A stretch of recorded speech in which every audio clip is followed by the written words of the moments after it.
Vast ahoy and g'day once again to ye mateys! I be your unshrinking and unabashed host, Josh the Pirate, and it brings me more of a thrill than circumnavigating the world in a little under 3 months to welcome you back to Corsair's Cove and my ongoing investigation into other gaming systems for some teens in space! Around me, I have me hearty crew. The unafraid Soteris, the undaunted Malika Moon, the undismayed Kate O'Sullivan, and the unflinching Ardana. Unfortunately, Kate cannot join us at the moment, but she will be joining us later this evening. So, mateys, let's talk about these wonderful individuals who have agreed to spend their time being silly with me this evening. Ardana, who the absolute heck are you? Currently very confused because I did something wrong with my thing. But hi, I am Ardana or Joe. I am the channel runner and GM over at the Lorite. And also tend to be a little bit of a mole in a whack-a-mole game all across Twitch space. I pop up more or less invited on various different streams. And I lost my train of thought, so let's move on. How do you even train of thought?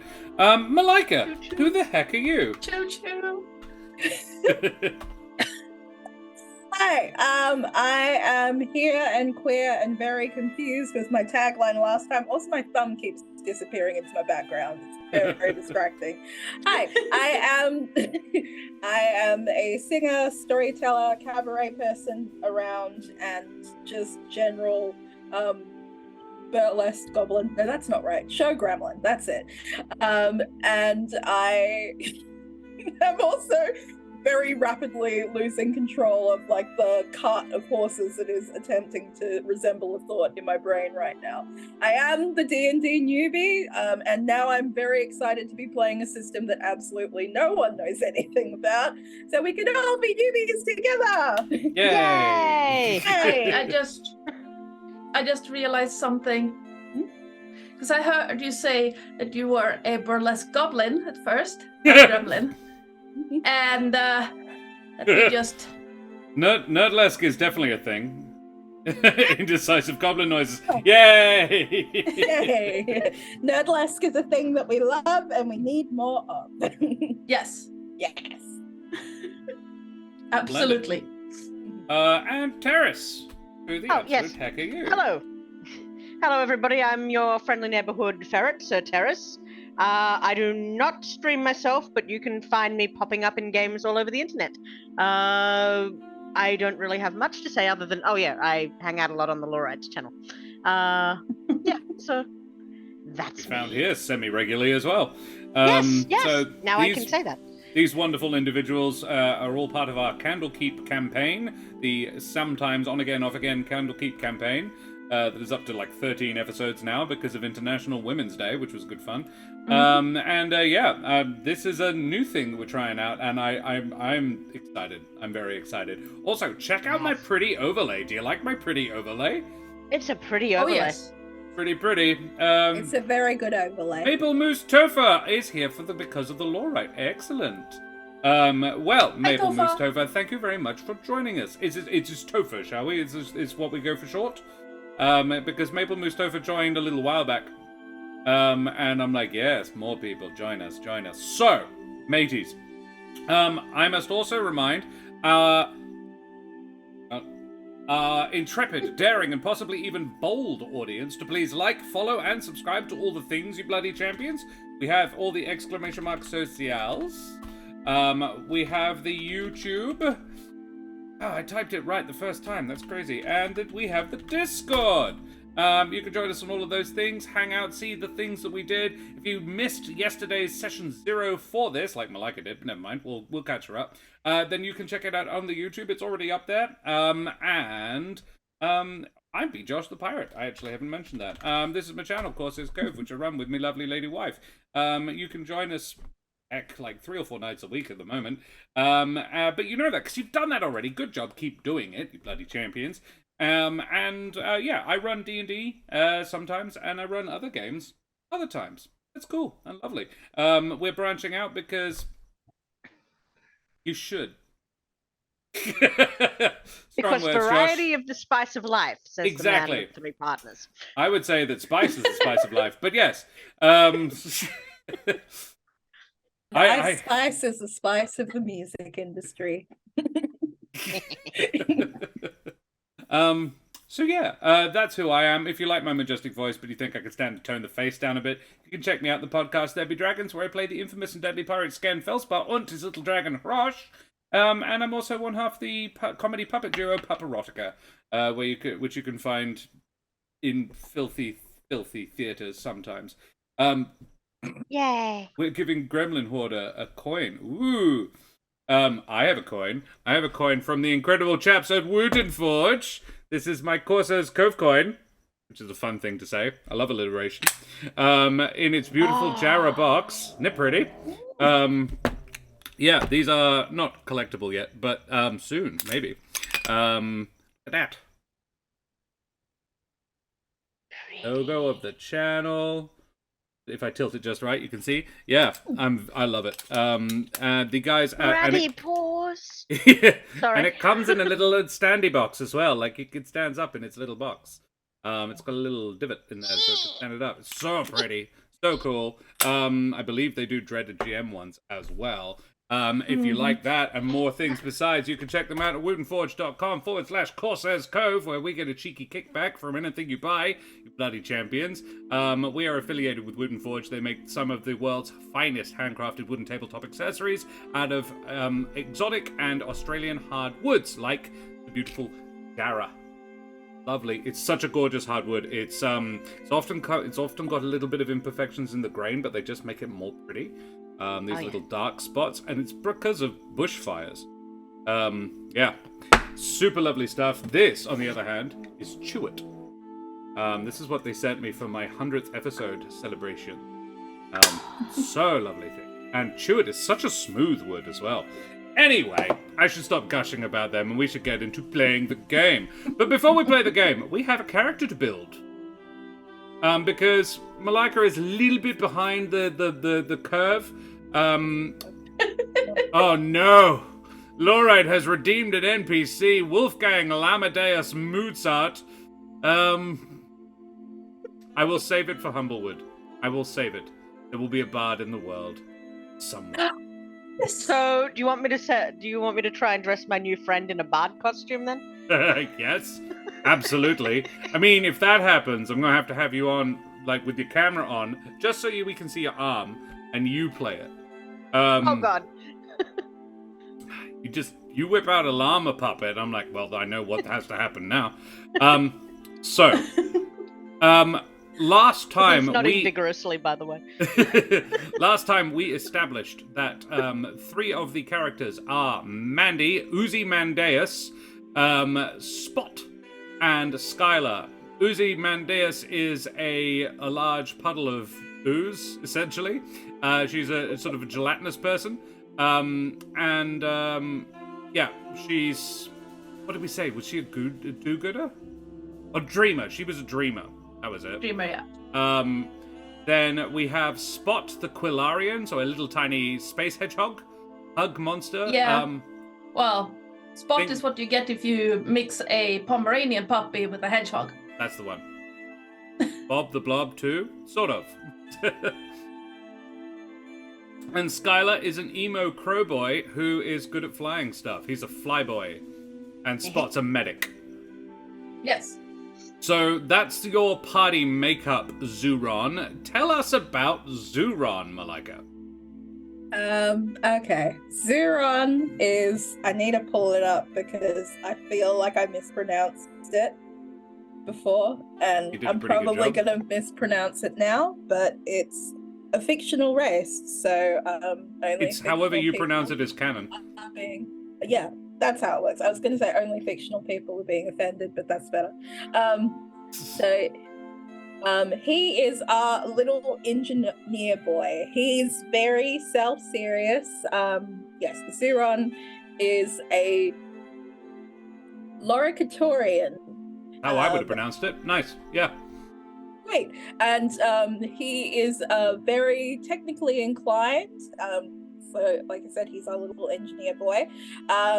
He unfortunately has a habit of like focusing on minutiae a little bit too much from that engineering habit, so he can get quite easily distracted. So yes, all those brains unfortunately may be dedicated to the absolute wrong thing, even at very key moments. So because he is, I've already forgot how I pronounced it before, so we might get a whole new pronunciation. It's an experience. Because he is a Loricatorian, that does mean that his meat suit, so to speak, is quite small. So Right. he does wear a large suit most of the time, really only taking it off to like bathe and rest. And the suit that he wears that like brings him up from being about 3 feet tall to actual maybe about 6 foot-ish. It's quite an interesting suit. It works on what I like to call kinetic nanoengineering, because I like making scientists cry. I'm know it's looking not forward to Kate going every time you say just it. a little wince, little wince. That's what I'm aiming for. So his suit is powered by movement. However, that does mean if he doesn't move whilst in the suit, it has the potential to die on him. So we may see him power walking or just casually doing star jumps on the spot mid-conversation, all very seriously, because our boy does take himself seriously. Even though his suit, my favorite thing about the suit is the way I've decided it looks, because it would be very familiar to late 20th century and early 21st century humans, because those little gray alien head pokes out the top. The body of the suit somehow seems reminiscent, but not exact, of someone who perhaps watched a few hip-hop dance movies from the late 90s and the early 2000s. It's very reminiscent of what would be described as a b-boy costume, in that it is oversized long-sleeve reminiscence of sports gear that doesn't really exist shirt, a sort of jeans-like bottom, even though it's all connected in the one suit, and something shoes. They could be Tims, they could be Jordans, they could be all of the above, they could be none of the above. It's like if someone had a b-boy costume described to them and then tried to recreate it from memory. And that's what his suit looks like. So he's constantly doing star jumps while looking like that. And then just a head sticking out of it. Just his little head poking out the top. What does the head look like? Can you describe the head for me? Like, it's humanoid, but in what ways is it different from a person? Or a human person? The head itself, it's humanoid, but I would say it's almost like a humanoid with kind of what's the animal I'm thinking of? Yes, I forgot what it was called for a second. It's a humanoid with kind of salamander like elements. I'm kind of glad that I remembered the animal, because I was gonna say frog lizard because I couldn't remember what it was called. Lizard. Frog lizard. Lizard. So quite wide mouth, quite wide spaced. Wide mouth, wide spaced eyes that are all just the universal kind of. It's like all pupil almost. So Yeah. just like, No ears? No external ears? No external ears. It's like, because it's almost skin-like to where we would say like the middle of the head, and then as the skin gets more textured, running down the back of the head into the neck, because their necks are quite wide, actually. So that's his little head, and then neck like connecting almost out to the edge of the thing. I adore this mental image. It looks like you went up to Justin Timberlake circa 2001 and just ripped the skin off, and underneath was the lizard man beneath. In my head. It's great. So If you'd said frog lizard, I definitely would know what you were meaning. Yeah. So because of the texture of like the skin from the middle of the head down, it's like the ears are concealed because like similar to like salamander, but they're just like little holes. Yeah. But so you can't see them, but he has them, so he can hear. And his color, I haven't quite decided what color he is because I almost wanted him to be like, you know those like those multi-chrome nail polishes. So I almost want maybe it's like duochrome, like where it's like you turn it like one way oil and it changes color as like almost oil Okay. slick's a similar thing. So, Like my dice. Yeah, there you go. Yeah. I yes, like your dice. I cannot see them. They look like oil on water. Yeah. But, If you look in the Iridescent. yes. chat, you can scroll So- up. Yeah, so whereas like the skin part is more just kind of like a mottled, like purpley grey, like when it gets down to the textured scales. God, I forgot the word scales for a second. I forgot the word second. We're doing well today, guys. With the scale, You're okay.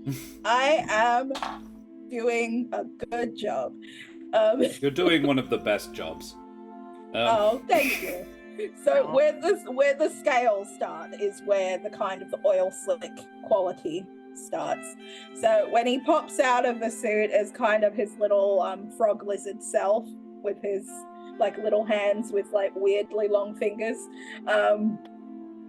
he's from the neck down, he's essentially like oil slick textured and colored little humanoid man.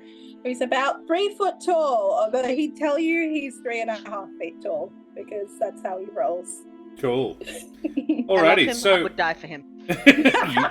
you may. Bonuses. Loricatorians get a +1 to brains, so any brains check you make, you can add a +1 to the roll. You become skilled at creating and repairing technology. So a +1 to 2 non-brain stats while in your suit.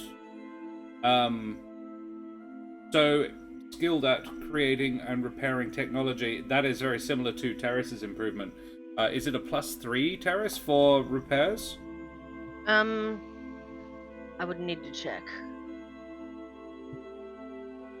I think it's a +1. Right. Let me find that because I didn't. +2 to 2 non-brain stance while in your suit. No, it is what- +3. +3? Cool. So, you have a +3 to when you are specifically creating or repairing technology. Ooh. Which is very handy. And a +1 to 2 non-brain stats.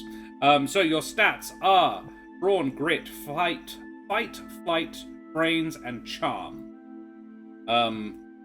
And your suit makes you better at 2 of those things.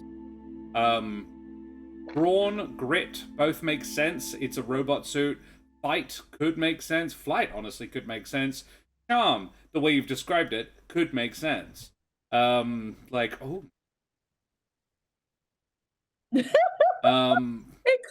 It could hey, Phoenix. actually. So, however, there is a drawback. Outside of your suit, because of your size, Loricatorians have a D4 for brawn, grit, fight, and flight for all physically based checks.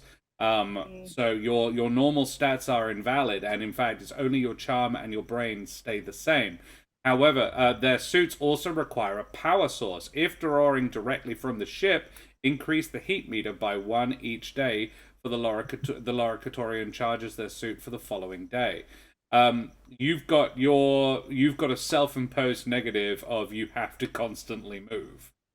I am okay with this. However, I would say that it imposes a -1 to charm. Okay. I'll take that. So that so it doesn't overheat your ship, which is a good idea. And yeah, you're I don't think he's very charming anyway. No. Probably. No. I think it's adorable. Oh, he sounds. I'm so excited for these 4 characters. They are all genuinely charming. And now, fun things. We get to answer some questions. Now, you've already described your suit, which is one of the additional questions we ask about you. But would you also? How does it feel to be outside of your?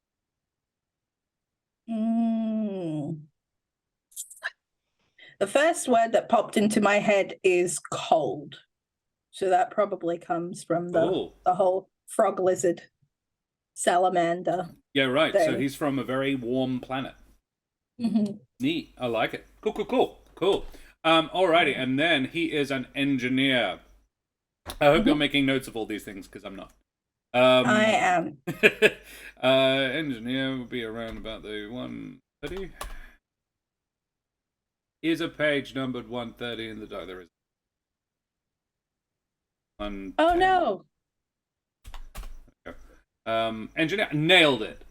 So you have, when you are rolling, if you are rolling a brains check, you have a d20. So you roll a d20 whenever you're making that check. So that's your big number score. You can do very good on brains.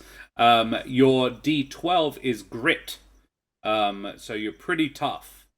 Grit is your toughness. Either mental or physical. Okay. Well, physical's probably more in the suit.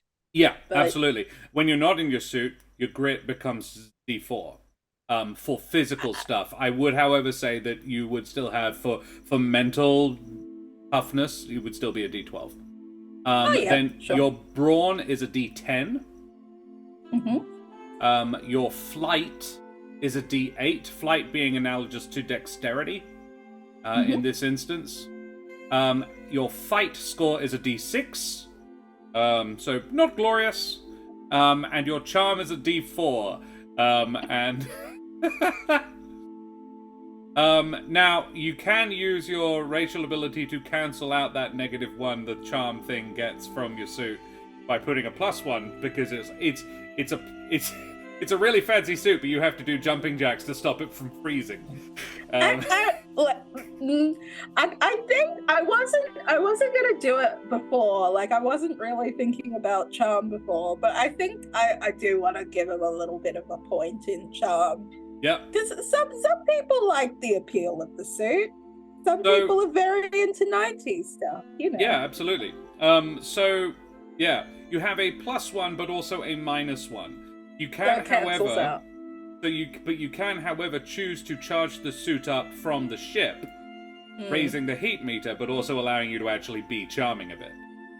And you can also put one other point in something else that isn't brain, so grit, brawn, flight, or fight.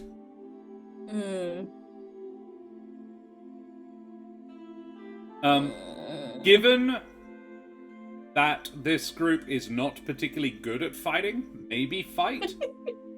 I was tossing up between fight and flight, if I'm honest. But honestly, probably flight and brains are probably the most useful skills in the game.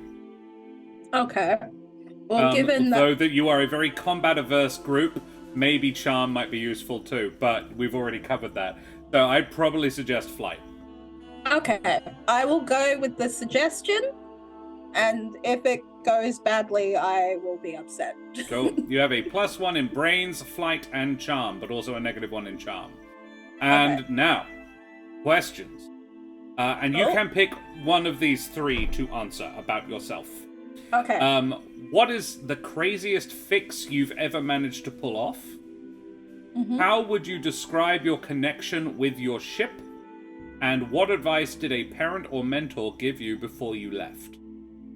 For Space University Academy thing. The academy is actually called, for your own notes, Avarudan Iliopisto. The Avarudan Iliopisto. Bless you. It's Finnish. It means University of Space in Finnish. Okay. My statement stands. I'm Typical just gonna Swede. I'm just gonna call it Space Camp because yeah.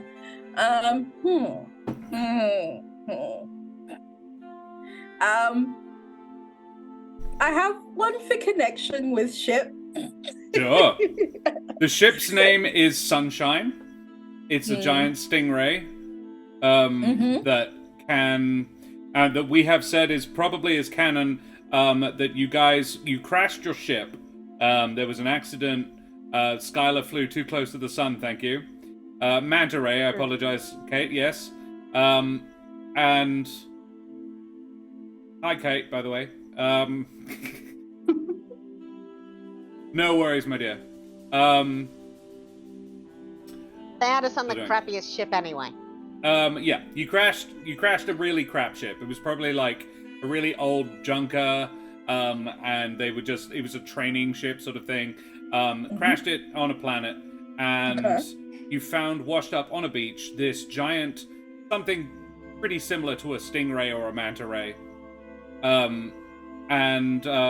That was dying. It had swum too close to the shore, a storm had washed it ashore, and it was suffocating under its own weight. And Spot took pity on it because Spot loves all things, and tried to hug it better. Spot is a bioorganic engineer, her old racer, by the way, sorry. So between ZuRon and Spot, they took the bits of the old ship and made this sort of horrific cyborg spaceship out of this stingray, because the stingray wanted to see the stars. So the stingray is a bit sentient, not super smart, but a bit sentient. And not super good at driving herself. She's more of a vessel than she'll help you fly, but she can't fly herself. Okay. Oh no. Oh, okay. The cringing that's happening right now is 100% Mercy because ZuRon doesn't care. Okay. ZuRon's relationship with the ship is that he sees it as a tool. This is probably going to be a major clashing point with Spot because I'm guessing he was responsible from and talked down away from some of the more horrific improvements and optimizations of the ship, because he's not focused on any level of sentience of the ship at all. In fact, he's probably a bit annoyed that they won't let him.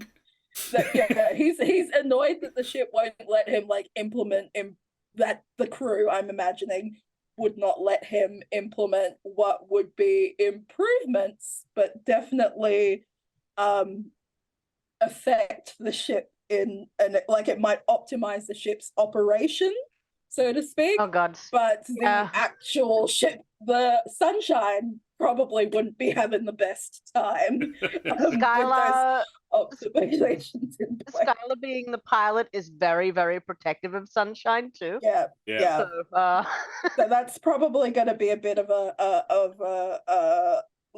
background grumble that ZuRon has about the ship.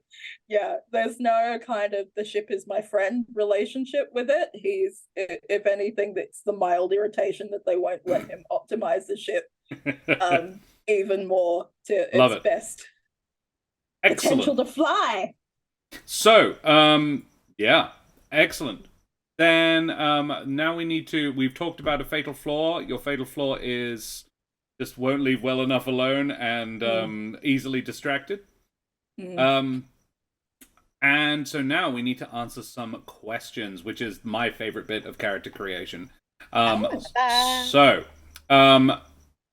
just to sort of show you how it works, Skylar and Spot, do you guys want to answer a question about Zoo? Sure. So, who wants to go first, and do you want a positive or a negative? Ladies first. If the lady wants to go first. Yep. Fair enough. I should say lady's choice. Yeah. Let's go with a positive. A positive question. All right, roll me a d20. Yes.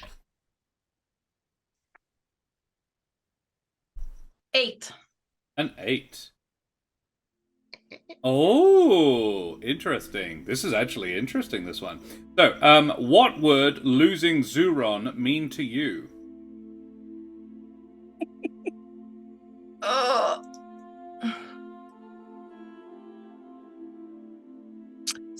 is very protective of her group of friends. So even though they don't agree on things like don't touch the ray, no improvements that causes harm,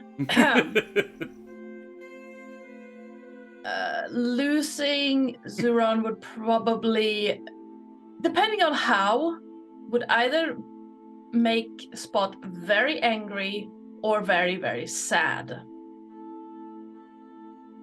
Cool. All right. Like, if someone takes ZuRon, she's gonna turn the universe upside down to get ZuRon back. Given what I know, I love this. All right, excellent. Skylar, what do you want? Positive or negative, buddy? Since we just had a positive, I will take a negative. Do it. And I am rolling, unless you want someone else to roll. No, bring it on. Okay, let me roll. That is a 7. 7. Why do you feel the least connected to this crew member out of the whole crew? Ooh. I think we know why. I do.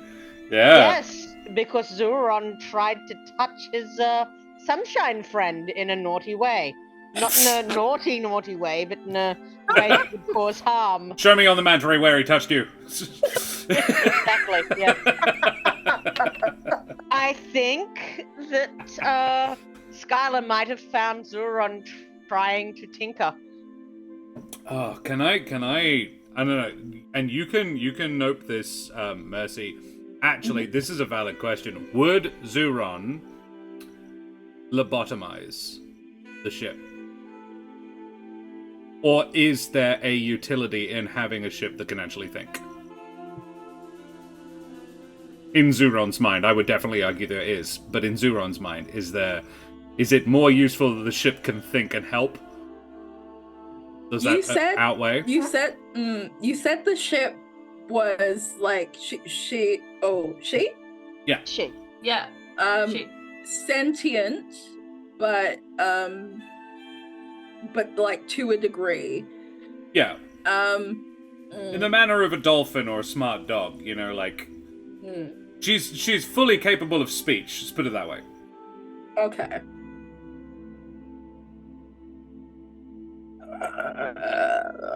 Yeah, absolutely. Moya from Farscape. Of course, that might mean that she has her own mind about things at times, so... But she does not have the capacity to drive herself, is the trick. Yes. All the stuff that makes her go through space and survive there is stuff that you have added. Yes. Okay, so she's dependent on us. She is, but like she actually, like being sentient does impart a mechanical bonus, like for gameplay to your handling of her and stuff like that. Like she gives you a bonus D8 to a lot of flying checks and stuff like that.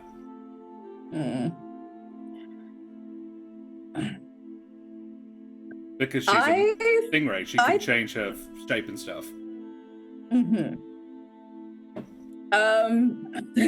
Again, this is Mercy battling with ZuRon at the moment. Because Mercy's just like, don't have the shit. There's not a ton riding on it, like, because they won't let you. I'm just curious. I know the answer. He would. He absolutely would. He would probably. He would do it in a heartbeat if he were. In fact, I think the only thing stopping him is not that the others oppose, but the fact that he's not in charge. If he were in charge, he would override them and lobotomize the ship. But because he has, I guess, a degree of, even if it is begrudging in this case, respect for rank, and he's been overruled.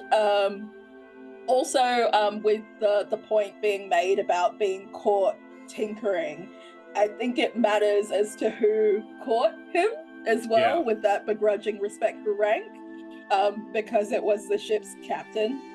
Then, like, I'm not sure I'm captain. I'm the pilot. Because I it don't know was the ship. captain. Okay, I don't know if there is necessarily a rank structure between you. You're all undergrads, but.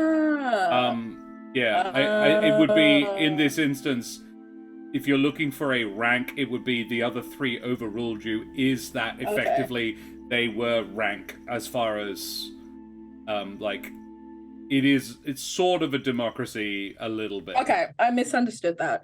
All right, that makes it. I mean, one of different. you could be the captain. Okay. I don't know who it would be. It would not be Skylar. This is the thing. Well, Mandi would be the logical choice, I think, because I don't know what other choice she would, what other role she would fulfill on board. Okay, even if it's not, if they're not ranked and they're all on equal footing, that still kind of works because it's majority rule, so that's what stops him from doing it. But if there was any point, like even if he was just elevated 1 level above them in terms of rank, he would absolutely overrule them. Yeah. And do it. And he doesn't even see it as like an inhumane thing. He sees it as like a curiosity thing. And he's decided at this point that he's more curious about what optimization would be able to be achieved once that, like, cool. He basically sees it as a distraction, and he's like, once removed, how much more could I improve the ship without that and like put better stuff in its place? I think you are now the reason why Skylar perches and sleeps in the cockpit. Yeah. Yep. That's definitely that makes sense. Cool. Alrighty. Well, Mercy, Malika, it is now your turn to answer a question or two about these lovely folks. So, and now, if Kate gets here in time, I'd love you to answer a question about Mandi. But who would you like to answer a question about, and would you like to answer a positive or negative one? Let me have a little think.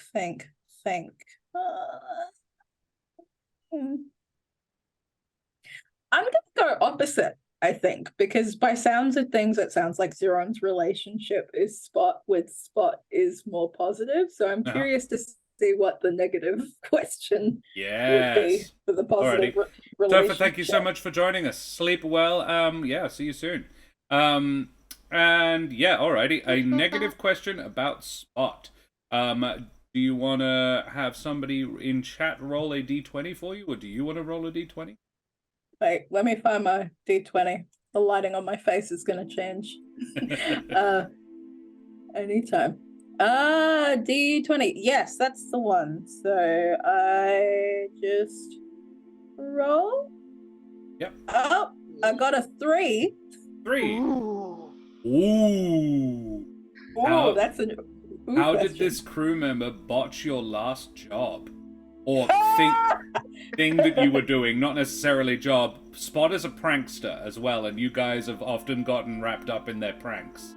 And in fact, I'm going to throw this to the group. You guys have been pulled up for doing a prank. That is going to be like, what's the last prank you guys did? Without Mandi.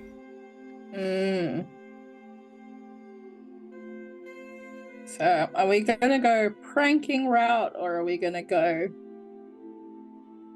I love everyone and everyone is my friend route? Question with how Spot screwed things up.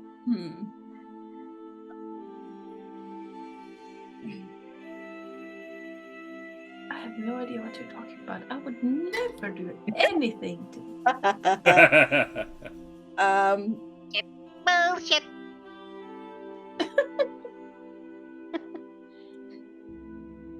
No, I want to go away from the ship because the ship's an easy answer to this one. I'm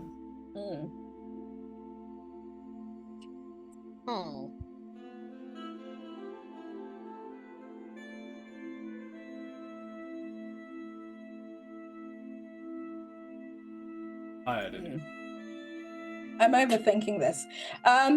Okay, this gonna go with something simple and quite stupid.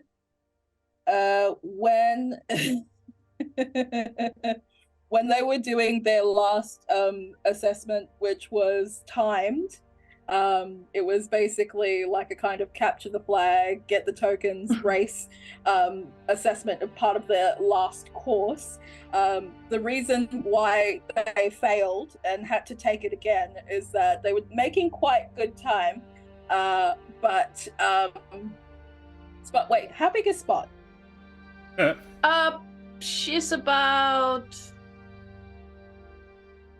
this 6 big. inches. Yeah. 6 inches. That might not work. Like an actual hedgehog size. Yeah. Okay. Oh no, that still works. So the last token was located in a location that ZuRon would have only been able to reach by getting out of his suit, and he wasn't willing to do that. So it was on Spot to retrieve the token. Ooh. And Spot was feeling mischievous that day and kept playing a game, almost pantomime-esque game of, oh, I can't find it. I wonder where it is. It's behind you! ZuRon, in frustration, crouched down and poked his head into the nook to basically yell instructions at Spot. But in doing so, he stopped moving for long enough that his suit died. Yes. And while during that assessment, they were initially in the lead and making great time, that basically trapped Spot and ZuRon in place because ZuRon's like head is in the entryway, so Spot can't get out, and ZuRon's just stuck there. And because he's like popped his arms up as well in the suit, he's now like not in a position where he can sort of detangle himself out of the suit either. So while Mandi and Skylar technically finished their part, they were just kind of left sitting there at the finish line, watching the rest of the teams finish and watching their team's timer go higher and higher and higher, to the point that they actually like went and looked for them. And when they found them, it was bad. ZuRon was not happy at all. And they tried to argue that the timer should have been on hold while ZuRon was being rescued, but they said no, that's not fair. So he's still very salty about that. And salty about that. Meanwhile, Spot thinks it was a great prank and thinks it was a great bonding experience for the two of them. Alrighty, well, we will just dash away quickly and grab ourselves a Kate O'Sullivan and be back very, very shortly, guys. Just have a quick breaklet. Say goodbye, guys. Bye!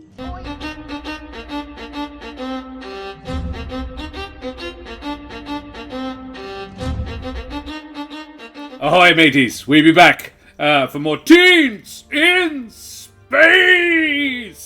Yay. And, yes, Malika.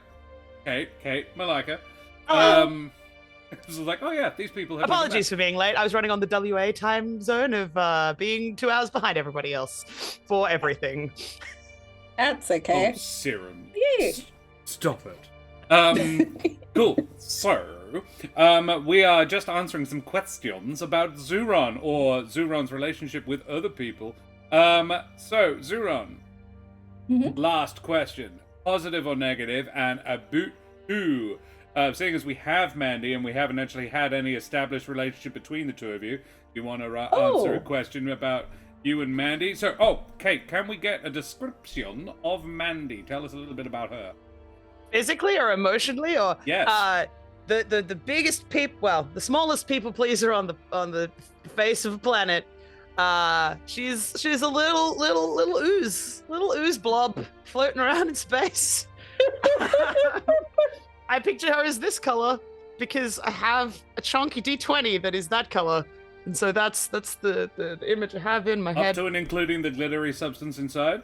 Yeah, that feels right. That's Definitely. where the digestion happens. Yeah. Because if she rolls over things, she consumes them. As long as she eats, we have Yep. power for the ship. Yep, Because she poops excretes fuel. Sure. Her name is Mandi, which is short for Uzi Mandius, because I am a terrible person. And her father's name is Uzmodius, because I can't. No. Yes. Which is why Kate has an inspiration token already. Already. Amazing. Sorry. Amazing.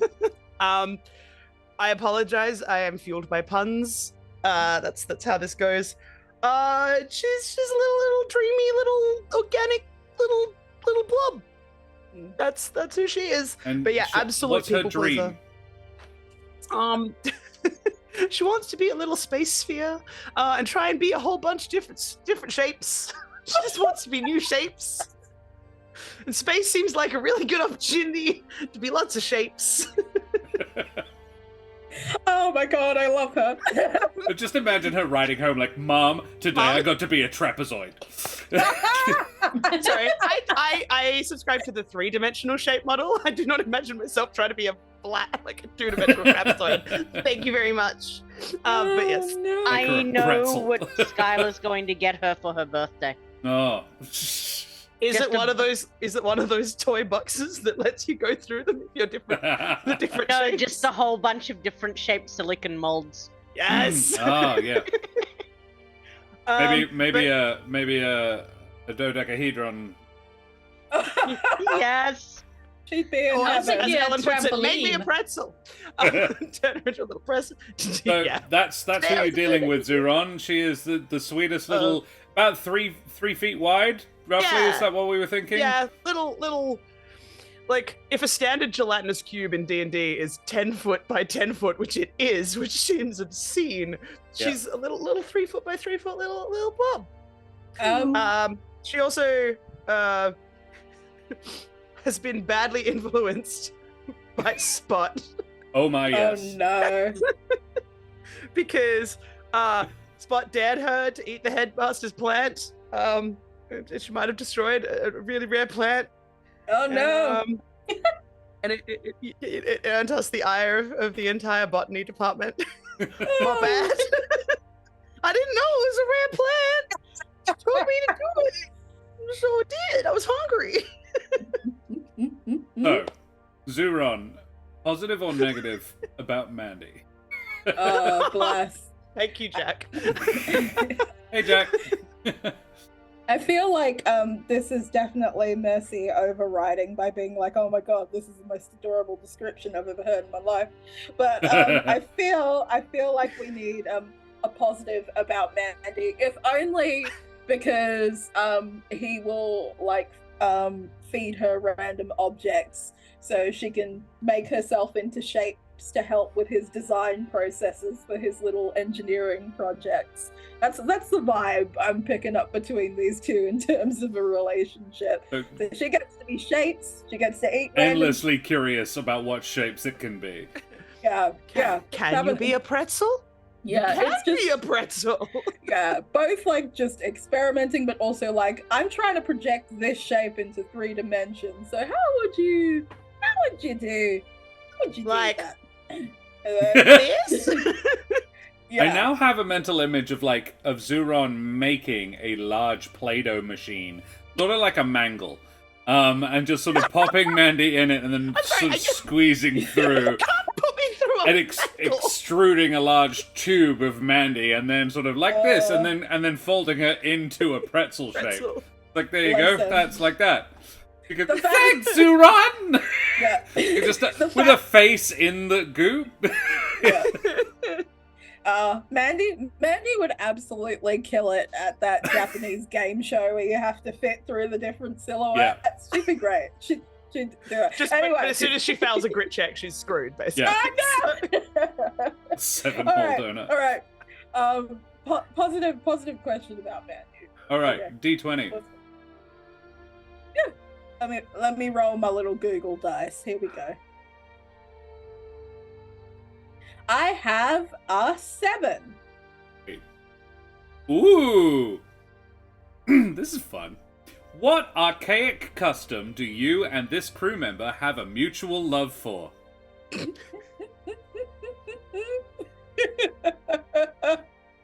Oh no. Oh, I think I just said it.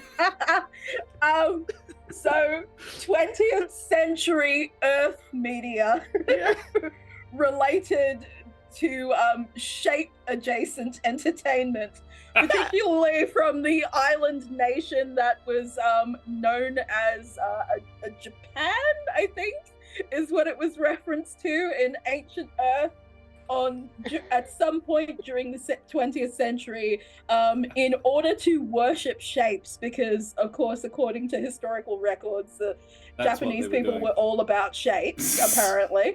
Yep. And so much so that they dedicated media to forming themselves into shapes in worship. In fact, this media was so popular that it spread to other non-Japanese countries. In fact, the influence that Japan spread of shape worship is clear evidence to the aliens of this century that they were the dominant culture on Earth through shape-related worship. So, shape worship. So the archaic custom you're referring to is Japanese shape worship, which is obviously watching that one specific Japanese game show. The game show is officially, by the way, called The Tunnels Thanks to Everyone. The game is called Brain Wall or Hole in the Wall. And I also feel like it extends to origami and to like Tetris as well. Just because I feel like all of those things fit together. Yep. That's what 2001: A Space Odyssey was. Yeah. Shapes. Everything's about big shapes. Yeah. Star Wars, giant triangles in space. Yeah. Like giant triangles and giant spears. Like I mean, the pyramids exist. Shape worship has been around for millennia. Listen, the humans were all about their shapes. They just loved them shapes. They were all about that shape. Listen, as an engineer, ZuRon appreciates that, and as a literal embodiment of all things shape, I imagine Mandi appreciates that as well. Oh my god, I'm in love with the shape of cube. Thank you, Ellen. I say this literally eating a bottle. Oh, please, someone clip this entire section. Oh my god. All right. Malika, I'm gonna give you an inspiration token for pointing out that you were eating shapes right now. Congratulations, you now have an inspiration token. That's amazing. Fantastic. Good job, everyone. My cheeks hurt and we haven't even started yet. Yeah. So, I should clarify so basically the rules are pretty damn simple. In this one, utterly needs to be a channel highlight moment. Yep. Yeah. Someone please. Please sorry. flip it. Also, hi, Red. So this is how the game works, everybody. It is a pretty simple game. You all have 6 stats, one for each of your dice. Sometimes you get a little modifier for it, sometimes you don't. So when you make a check, you can often say, hey, can I make a charm roll? Can I make a brains check? Can I make a flight check? If you don't know exactly which one to use, I will normally suggest. I will then tell you the number you need. You roll the dice. If you manage it, you succeed. If not, you fail, and you get another inspiration token, actually. Or austerity token, or whatever it is. They are the main inverse in-game currency. Adversity tokens, that's the one. You can spend them for various bonuses. You can spend them to add 1 to a roll. Other people, in certain situations, can also spend theirs to improve your rolls. It's like the help action. There are 2 different kinds of action, though. There are planned actions, and then there are snap decisions. In a snap decision, you can't have somebody else help you. You're just doing it very much off the fly. So you can only use your own adversity tokens. However, in a planned action, you can also just choose to take half the number. If it's a brains check, you only need a 10, and you've got a d20 for your dice, you can just say, I just take the average. Take an 11, you succeed pretty much automatically as a planned action. You cannot, however, take the average on a snap decision. You have to roll the dice. Okay. And other people can throw in their dice, throw in their adversity tokens on a planned action as well. And that's pretty much it. Aside from the minutiae of combat and stuff like that. Combat is opposed rolls. Fight versus brawn. Sort of their toughness versus your strength sort of thing. If you're both attacking each other, you will both roll. So you roll fight to their brawn, and then they roll fight to your brawn. If it's guns, same deal. It's normally guns. There are laser swords and stuff like that. But you guys are a fairly combat-averse party. For flying the ship, it's normally flight, obviously. However, sometimes if you're trying to chart a course, for example, that will be a brains check instead. And because you've got a sentient ship, you get to add stuff from having that. Also, avoiding fire, that involves shields, things like that. If you want to use the ship's guns, you have to be manning them. Somebody has to be on the guns. But again, combat averse. So yeah, I think we'll cover everything else pretty much as we're going into the game. It's not a huge rulebook. Most of it is about character creation, not so much about how the game works. Lasers versus ooze, who would win? I don't know. So that's actually a valid point. In the instance of an injury, when you get hit, you get hurt. Like there isn't a laser beam hits you, you get hurt. You don't have hit points, however. What you have is improvements. When you get hit, you lose an improvement. Oh, shit. Now, Ouch. and this is something Mercy needs to choose. Malika, you need to choose some improvements. You have 10 points to spend on improvements for yourself, for your character. Have you got the character, the booklet, the rule book? Improvements are on page 64 of it. There's got a little list. Oh no, that's for the ship. Sorry, that's the ship improvements. It's like 107, I think, 100 and some. Yes, 115. 5. Blaster Master, Cyberware Hacker, Escape Artist, Goody Two Shoes, Gross, Heightened Ability. So you're really good. It gives you a +1 bonus in any one stat. High Flyer, Hive Mind, Hotshot Pilot, Intergalactically Beloved, Interspecies Allure, Intuitive, Laserblade Master, Loyal Crew Member, Lucky, Nerves of Steel, Overachiever seems quite appropriate for you, actually. Yeah. +2 to charm checks when interacting with an authority figure.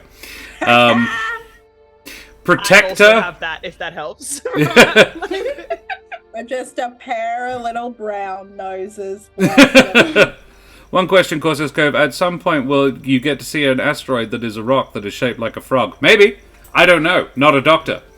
They are running around in a ship with an improbability drive, so anything's possible. Literally anything is possible. Resistance Fighter, Regeneration, Saboteur, Scanner, Shapeshifter. Skilled at, Skywalker, Space Athlete, Spirited Motivator, Stealthy, Tough, Treasure Hunter, Troublemaker, and Utility Belt. I should have picked Troublemaker, but yeah, I didn't. So we already, as soon as I saw Overachiever, I was like, yeah. Pop an Overachiever in there. Yeah. That's our boy. That's our boy.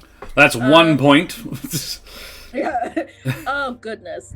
Have a read through while we carry on, and just decide what you would like, because there will be a lot of opportunities to utilize them. Astrotoid. Astrotoad.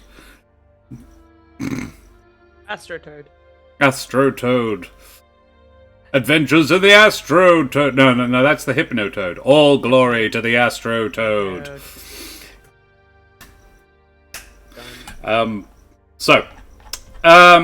Alrighty. Well, I think that's basically all the prelude we need to do. So, mateys, let us tremulously at first, and then with mounting heat and passion, boldly go where only the people who evolved there have probably been before. I heard that that one, thank Jack. I heard it. Wow.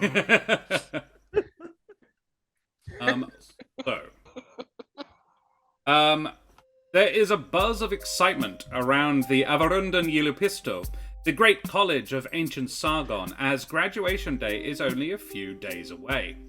The campus bustles with energy and wit as students hurry to finish final assignments, complete coursework, and put the last touches to extra credit projects. Not all students are enjoying the pleasantly industrious atmosphere, however. Seated within the classily appointed office of the Vice Dean of Science and the Biological Arts are a quartet of what could be considered hard luck cases. Good grades and high aptitude scores have collided badly with poor disciplinary records, numerous safety violations, and the unfortunate destruction of the Dean's prized Venusian Capillary Lily. An extremely rare specimen of now extinct on its homeworld. Mandi, Spot, Skylar, and ZuRon, you sit waiting for the other shoe to drop as the Dean studies you, her face thunderous. The Dean is a Mystarian, a native of Sargon and over 1,000 years old. Her head tails have long since reached her waist. Her main eyes scan you while a second set review a holopad.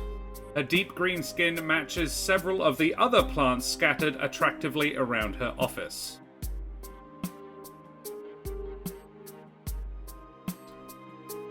So, what do you have to say for yourselves?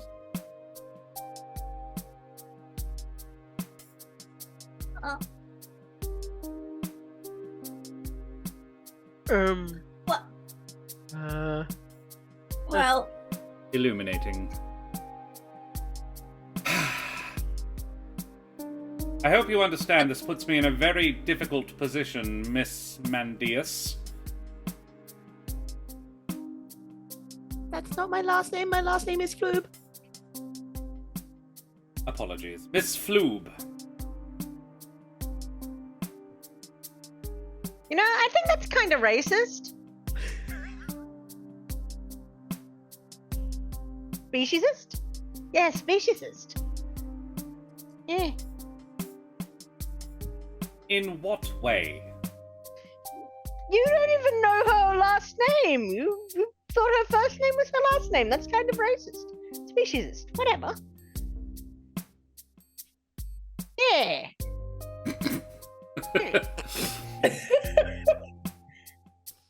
She studies Skylar, like she turns both sets of eyes to you, Skylar, and just sort of stares you down.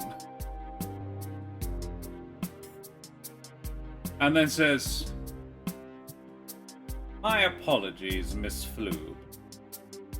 That's better.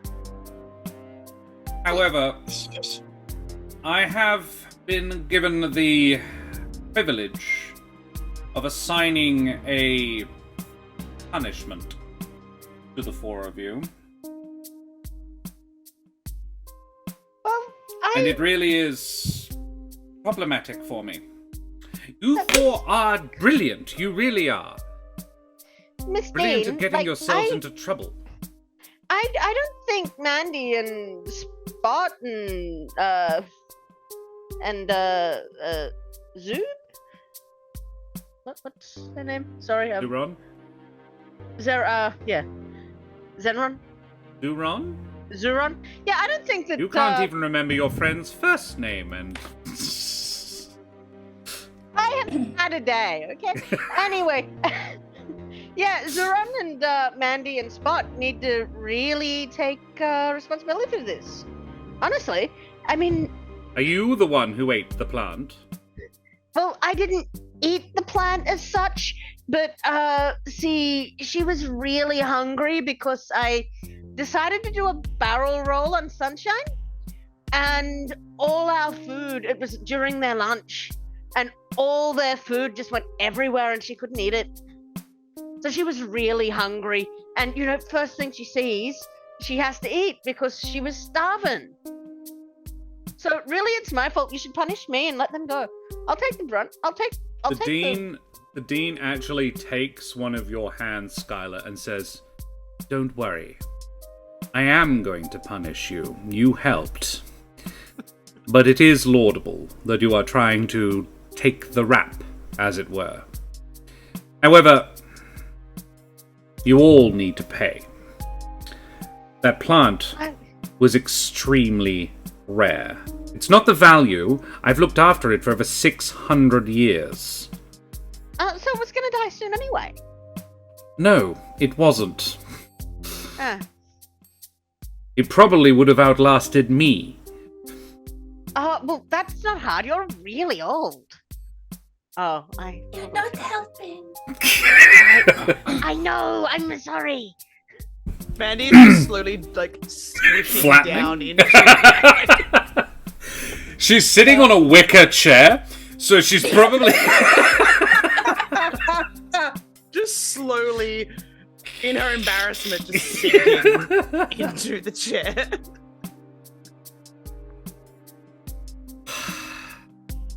Look, I really don't see why this has to go on their record, so just put it on my record. Miss Floob, your service in the waste processors has been commuted. You instead will, with your colleagues, be granted an opportunity to redeem yourselves. An extra credit assignment. You four will have 4 days until graduation to retrieve and perform an initial study on a life form hitherto unknown to science. You must locate it and retrieve it, bringing it back here to the Universitariat. Dead or alive? Oh, He said. definitely alive. Okay. Can't study things very well if it's dead. Oh. That is a good point. That's like postgraduate level study. We're just little. Yes. We haven't even I believe you are more than capable of. Got this. What part of this is constituting as a punishment exactly? 'Cause Well, you have there wronged are- the biology department, so you must provide the biology department a replacement, or of something of similar scientific value. As the description of their punishment was happening, ZuRon's just slowly been perking up and leaning forward in interest. So at this point, he's like, "Sweet, chill. We get to go and retrieve something." So he's like, "Yes, the biology department, by whatever department it is. But you said there was to be a punishment. I failed to see what part of this is punishing." Well- ZuRon, don't make it. Shh. Mandi, being the one who actually committed the damage, has served a punishment her own self. But as her co-conspirators, your time is what is being taken away from you. However, in academia, a punishment should always reflect the crime and also, I believe, serve an educational purpose. Right. Hence my decision. If you disagree, Master Bolt... She's not going to get it wrong, but Bolt Bite? She already got someone's name wrong. She's not Yeah. going to do it again. Yes, Master Bolt Bite, you are, of course, welcome to stay on the campus and take over Mandi's time in the waste processing plant. Though I doubt you'll be as good at it as she was. She really is excellent. And honestly, Mandi, if you are looking for a job post-graduation, you could do worse. There ZuRon basically will like look like he's considering for a moment, and then say, I doubt you can eat as prefer- much as she can. I defer to your academic insight, Mistress Dean. Very well. It's it's Matomics. Her name is Dame Ilyara Matomics. Not that it probably matters to any of you. All right. So, yeah. She says, well then, you are being reassigned to your sunshine.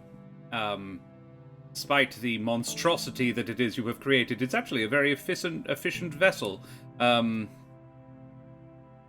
All you need, don't fuck it up, all right? We all want you to succeed in this. Fine, fuck it up. Succeed. Won't Come eat back the with. new one. Don't eat the new one. No, exactly. That would constitute fucking it up. Yeah. Succeed in finding something. Now, Miss Metonics, yes. what's the space like out there? Lots of obstacles? Well, Very dangerous? your vessel has been refit since you What last did you do utilized to it. Sunshine?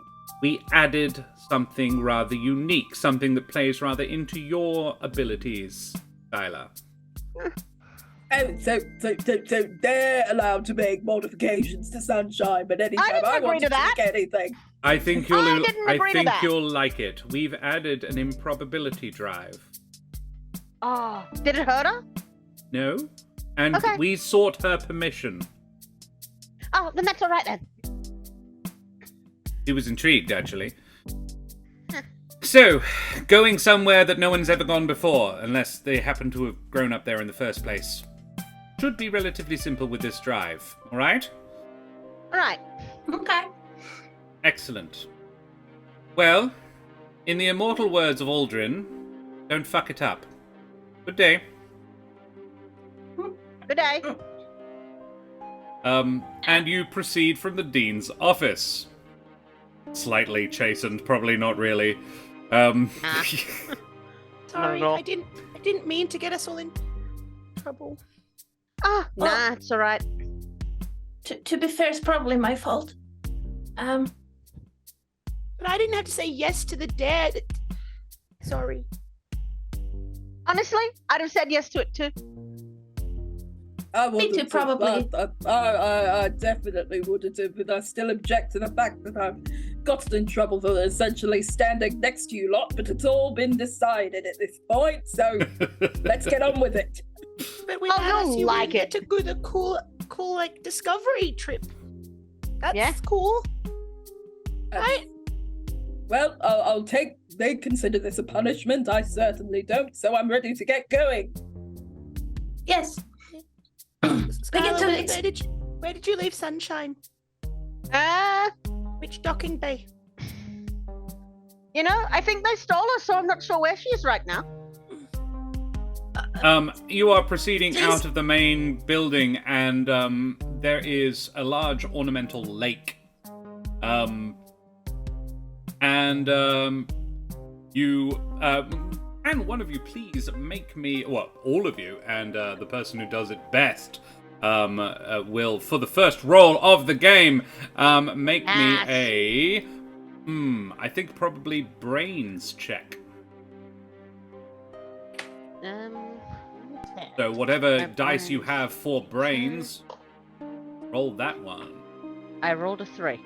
A 3. Excellent. A 1 from Mandi. Amazing. 13.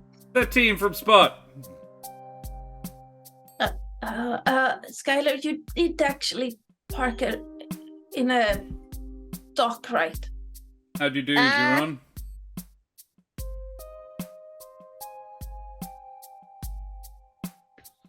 Where's my +1? I rolled a 10. Hey! It is Spot who notices then, which I think hilarious.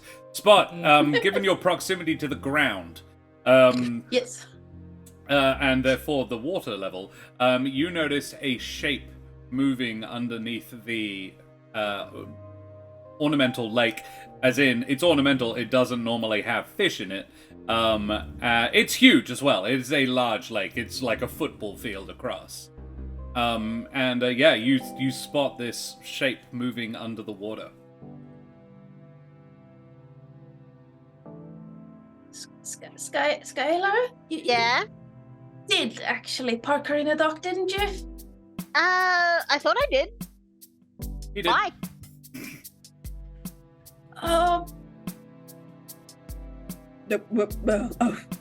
What? I think, I'm kind of hoping that the big thing I'm seeing in the lake is not sunshine. I'm gonna sort of peer over.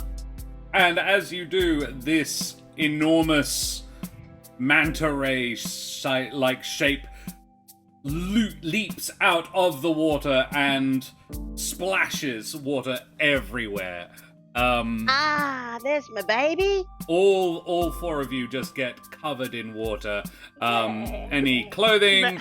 Mandi immediately absorbs the water. Mandy becomes dry and slightly larger. Hydration, it's important. This manta ray slowly floats down. Now, the manta ray being about 50, 60 feet long, now, how did you describe it, Terrace? She On was the big, outside. majestic, and flowing, but pretty much just a manta ray. I don't know if I described colors, but I'd say that she was an aquatic creature before. So I'd say that she's sort of dolphin grey with sort of blue and brown speckles all through her top side, and her underside is a cream with a little bit of black spotting. Cool. Awesome. Yeah. And how does one get inside? In Well, fact, I'm going to throw this to ZuRon, because everybody else has had a hand in the creation of Sunshine. Absolutely. Yet. So, yes. How does one get inside this former two actual just giant manta ray now has bits of ship in it, on it, around it, part of it? I'm struggling between the... Hang on, I need to pull up a picture of a manta ray. Yes, please do the scientifically accurate version of These are the ones Scientific with ray. the sort of the mouth parts, the With very a big wide fat mouth at the front. Yeah.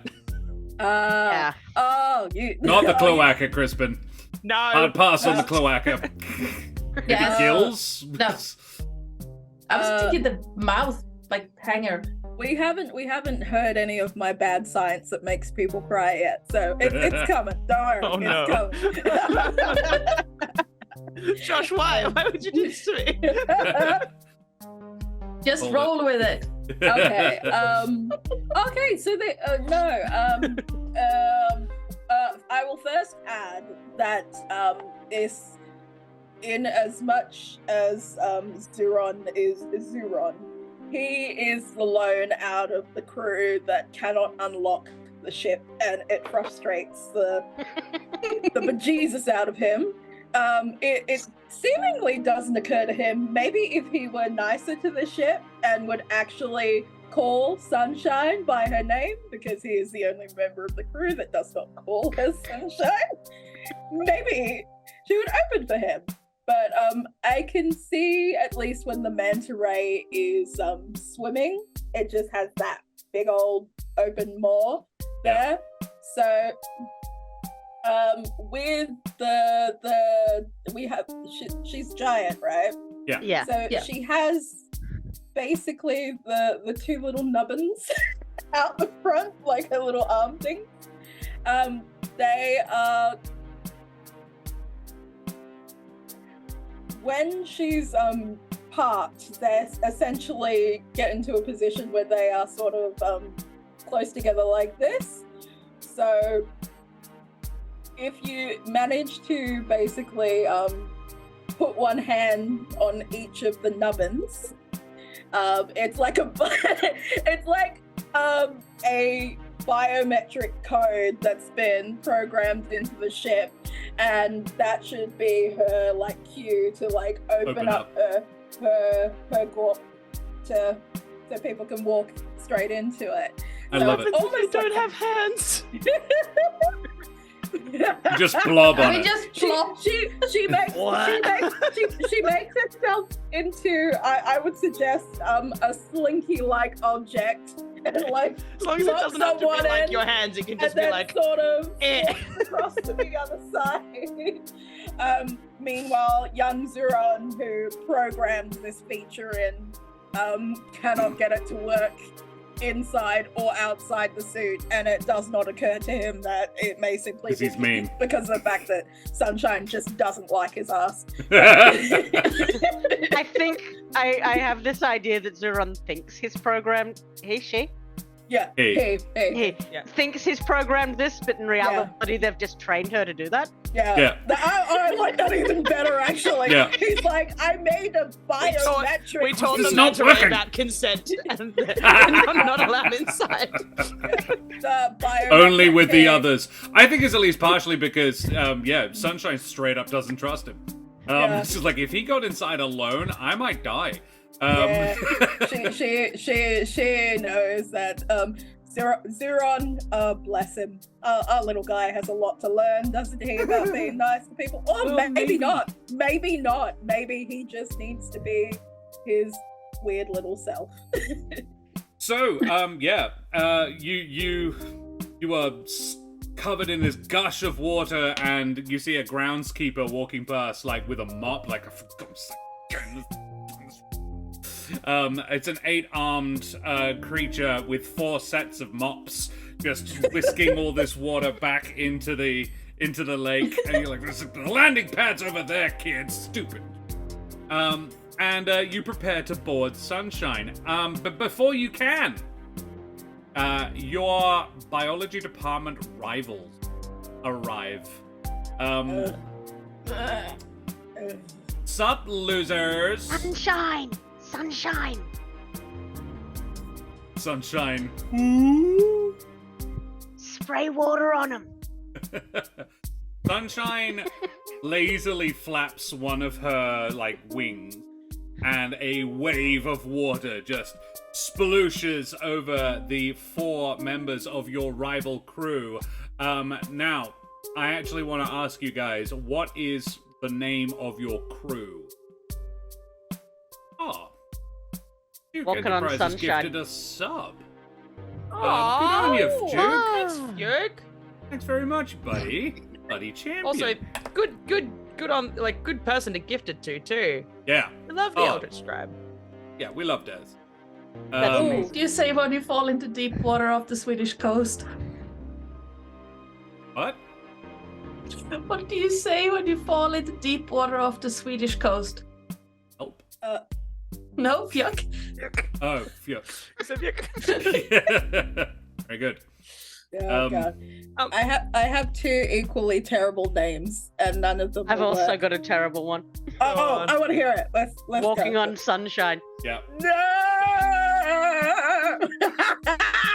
Oh, that's great. That's amazing. Can we Oh, have my goodness. other suggestions? What was it? No, I just had leaning into ZuRon. Oh, I haven't had any fun with the suit yet this time. Leaning into ZuRon's favorite type of media, which is what was the name of the shape show? The shape show. What was it called? I wrote it down. Hang on. Crap. Well, the game bit of it that we were talking about is Hole in the Yeah. Wall, but there's a longer name for the actual show. But Oh goodness, what's the show called? Let me Google. it's called something like The Tunnel something. The other one, just leaning into the theme of his 90s b-boy suit, except missing the point completely, is calling themselves the Fly Girls, and not really knowing why they're called the Fly Girls. Or better, the Splice Girls? Oh, I was gonna go with Casey and the Sunshine Band just because. That's Yeah. that's very good. Casey and the Sunshine Band is very good. The Tunnel I would call it to everyone Skylar. is what it translates to, by the way. Skylar and the Sunshine Band. Skylar and Yeah. Sunshine Band. Yeah. I'm okay with that one. So your rival crew is called Euripides Nuts. No.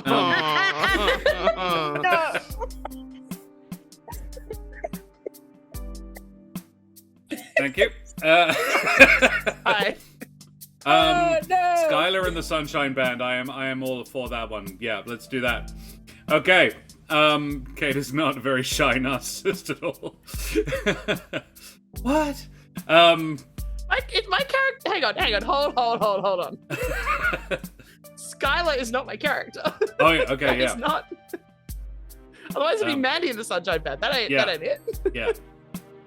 Should have worn a protector.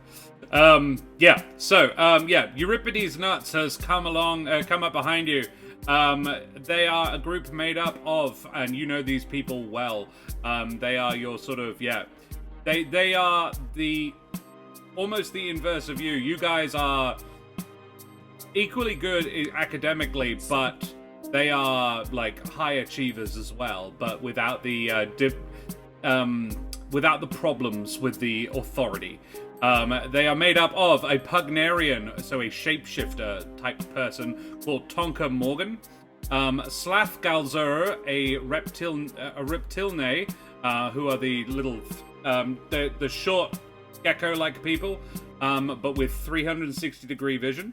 Brzit, who is one of the mole folk, and Brittany Fleischman, who is generally considered their leader, and think 1990s cheerleader, and you won't go far wrong.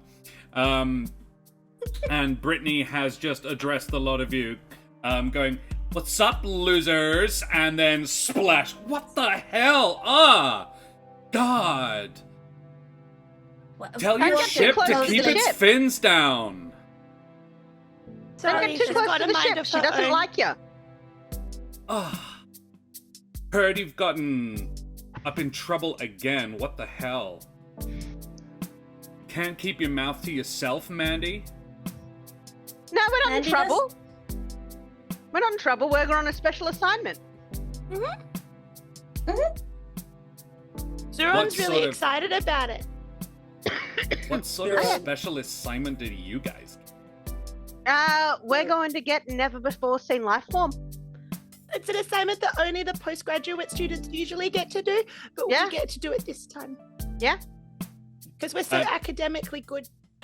Brittany and the others are like, it's like back to back, like arms crossed. It's like two pairs of Team Rocket? Yeah, exactly.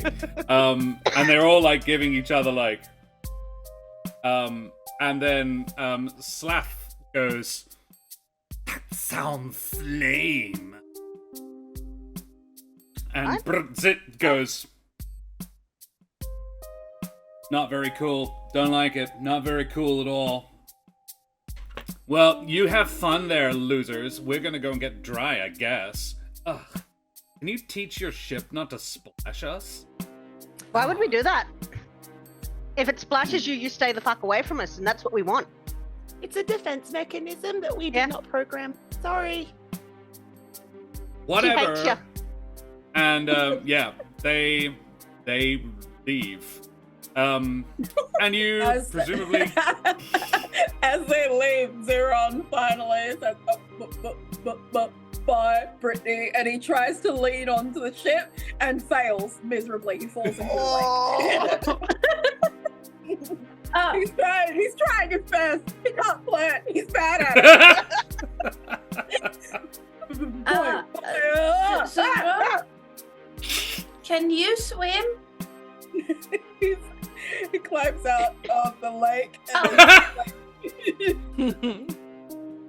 And how waterproof is the suit? Because the lake's very deep. Oh no! Well, he's twice as... I don't even know if he can be more wet than he was before. How waterproof or how heavy? Yes. Because if the lake's deep, that's a different question.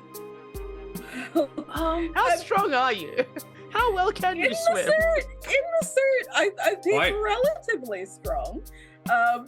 And if anything, the struggle to get out of the lake has charged him up a bit because it's used up more kinetic energy. Yeah. So he's kind of able to do a very ungraceful splash climb.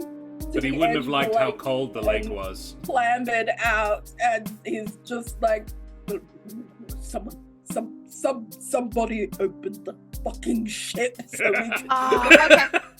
At that, Skylar's going to grab onto the doodads and just go, open up, baby. Come on. And there is Fancy in.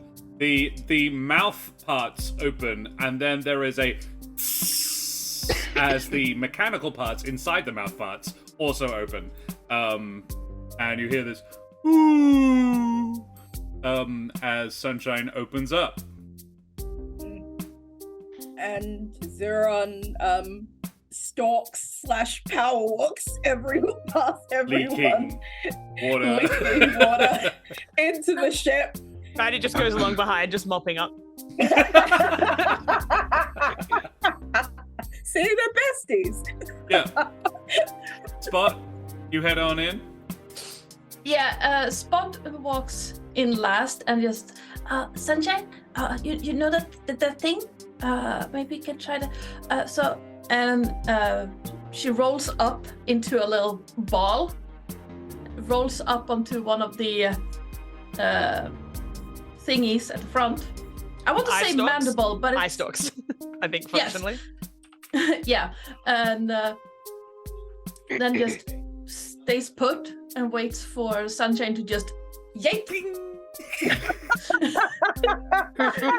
into the mouth. Into the mouth, Phallic right. horns. There you go. Yeah, Okay. I thought they were horns, yeah. Yeah, Oh. I would say mandibles every time, but that's for... It's Kitty. definitely not that. I am quite fond of nubbins. I feel like that's I think, And you just The see technical this term. ball. You see this ball of fur and quills go and rolls down the hallway. Yeah. It's quite Get well them practiced. coming! Yeah. Yeah. Mandi just ducks so that you don't end up embedded in her. Just And you Yeah. hit the back of ZuRon's head because Mandi is walking behind. And it just hangs on. Hi. She just hangs up and he just like pauses and then Oh it's my like, god, we're adorable. Oh my god. but only he can't actually no, he can't even pause when he's mad. He like when he pauses, he's literally like cha-chaing on the spot because he can't in the damn suit. And like it's an angry pause while doing this in his suit, and then he just it just keeps. He's like, I'll just Onward, charge the Steve! suit. Just let me charge the damn suit, and he basically starts doing laps around the ship. Is his plan to get his suit charged and be left alone? With Spot sitting on his shoulder going, onward, steed! And she'll hop off at her room, but Right. just on the way there, like, ding, ding, ding, ding. And as you enter, a voice greets you. Oh, hey, guys are back. That's cool. Yeah. Did you have a good Yeah. swim? Oh, it was super nice in there. Good. It's a really So- pretty lake. Needs more salt, though. Maybe we can salt it when we get back. Doesn't really matter. I don't breathe anymore anyway. But you like salt. It feels nice on my fins. And what my girl wants, my girl gets. I mean, I could go get a bunch of salt. Got a hanger now. I could just sort of... like, just vomit it all up in there. Yeah, maybe after we're done with the special mission we're on. Ooh, We've got a got a mission. special mission? Mm. How's that? Let me input the mission parameters into your system. Okay, so you have headed up to the cockpit? Yeah, he's Which I As want to he- imagine once- is in or behind one of her eyes. yeah, once he's gotten into the ship, he's just made a beeline flying, I think, straight there as quickly as he can. He's Yeah. missed his baby. Sure. So yeah, you've basically been given a disc that you can insert into the computer to unlock. And she goes, "Oh, hey, that's neat. We're all in the same boat then. Sorry, pardon the pun. But I done messed up too. The mayor of Galatraxis was really mad about his car and his spaceport. I tried to tell him I was overloaded. Guess no one listens to the ship. Anyway, they said I was on my last chance too." Well, that's not fair. You told him. I did tell him. And I said I can't fit that much in my mouth. ZuRon just power walks past the whole going, great, and then fades off into the distance. Next. Going what? Great. Oh, right. Great. This is great. Angry muttering as he goes away. But they done fit me with the new drive. Excited to see what that does. Maybe we get to go somewhere new. I'd like to see. So, do you think we can stretch your fins? Oh, I'm ready if you are, Flyboy. I'm ready. And he's going to flop himself down.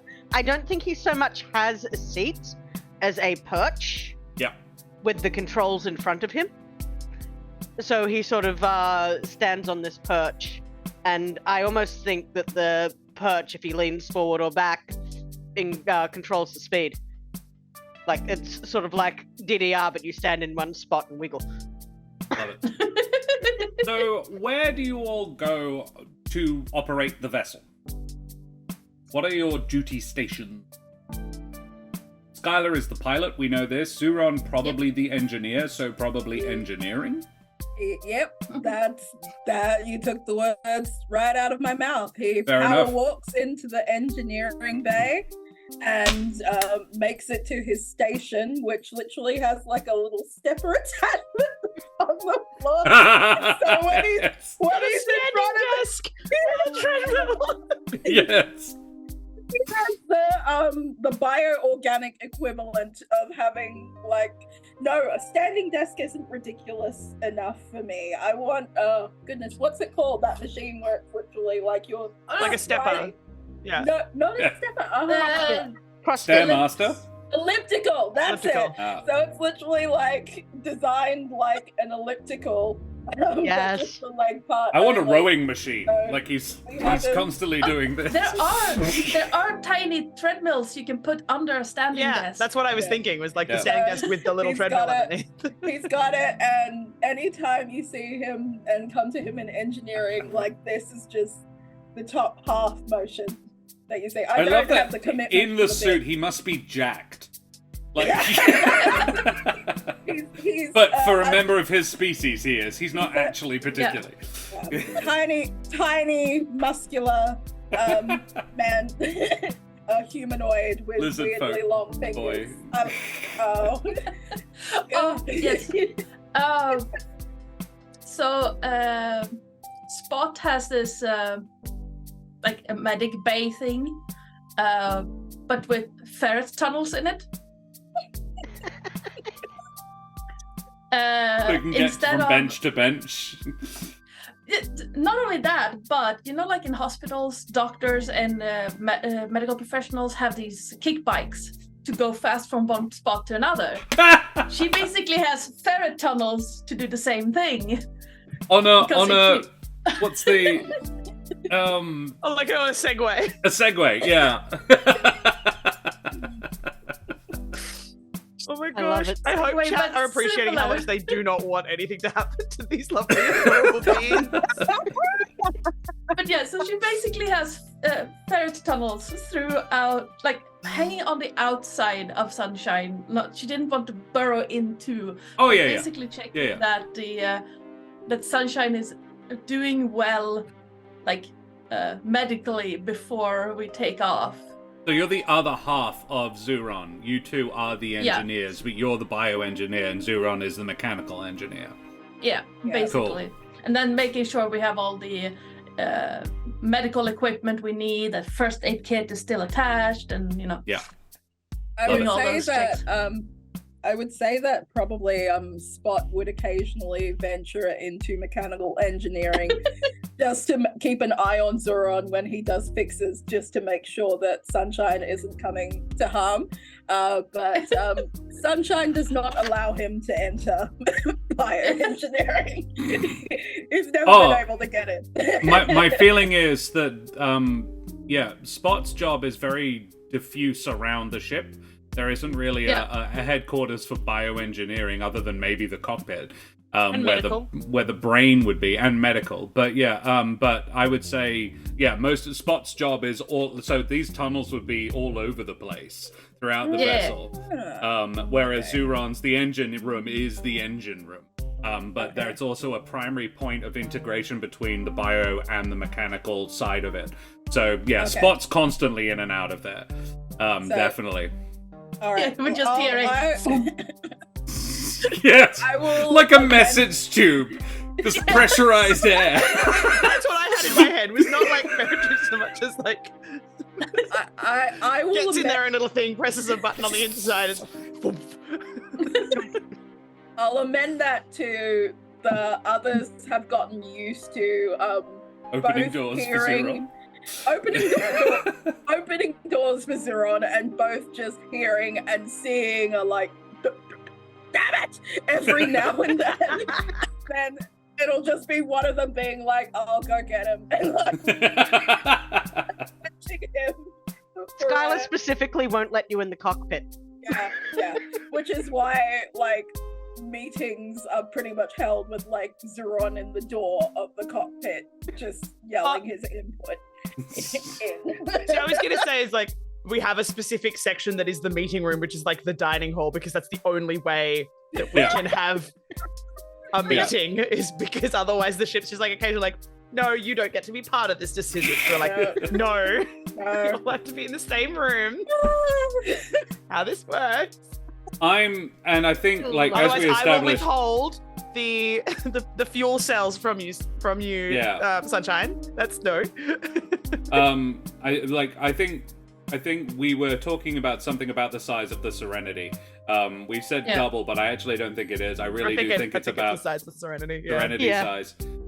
So you're talking like a cockpit, a corridor connected to a main central area, few rooms off it, the engine bay down behind, medical to one side, and then it's basically just bedrooms. And then there will be a science bay and a hangar. I think that's about it. So where would Mandi be? So I think Mandi spends most of her time on like systems monitoring. So behind, like in the cockpit area, cockpit with behind, Skylar. but also is absolutely in charge of the tunes that play over the radio to keep like She's the co-pilot. morale. She's the driver. She's on nav the, basically, which means absolutely the first song that gets played is "Shape, Shape, Shape" by which is the the parody version in my head. Of "Shake, Shake, Shake" by Casey. Shake, shake, Shape, shape your body. shape your body, shape your body. And yes, that is why I was laughing to myself about 10 minutes ago. Because I worked out you were doing this, and I was like, oh, is she okay? No. Yes, she was fine. She'd just gone, oh no. I did a bad thing in my brain. But yeah, and she like occasionally will do like a little trip down to the back to make sure that there's enough fuel. Yeah. Like after lunch, just takes a little trip and then comes back up to the cockpit. And I would say, because we also have the greenhouse upgrade, there is a lot of plant life just around the place. I think the floor on the inside is grassed. Yeah. So ZuRon doing laps of the ship, slowly dispersing water, was... And this is a symbiotic relationship with Sunshine. So Sunshine was like, yeah, you can go through that one. I need the grass watering in there. Very happily. Glorious. All right. I love it. I love everything about it. So, you power up. Skylar, you bring the vessel up smoothly. Can I get a flight check, Skylar? Now I to have determine a how plus good things this is. In that, let me find that.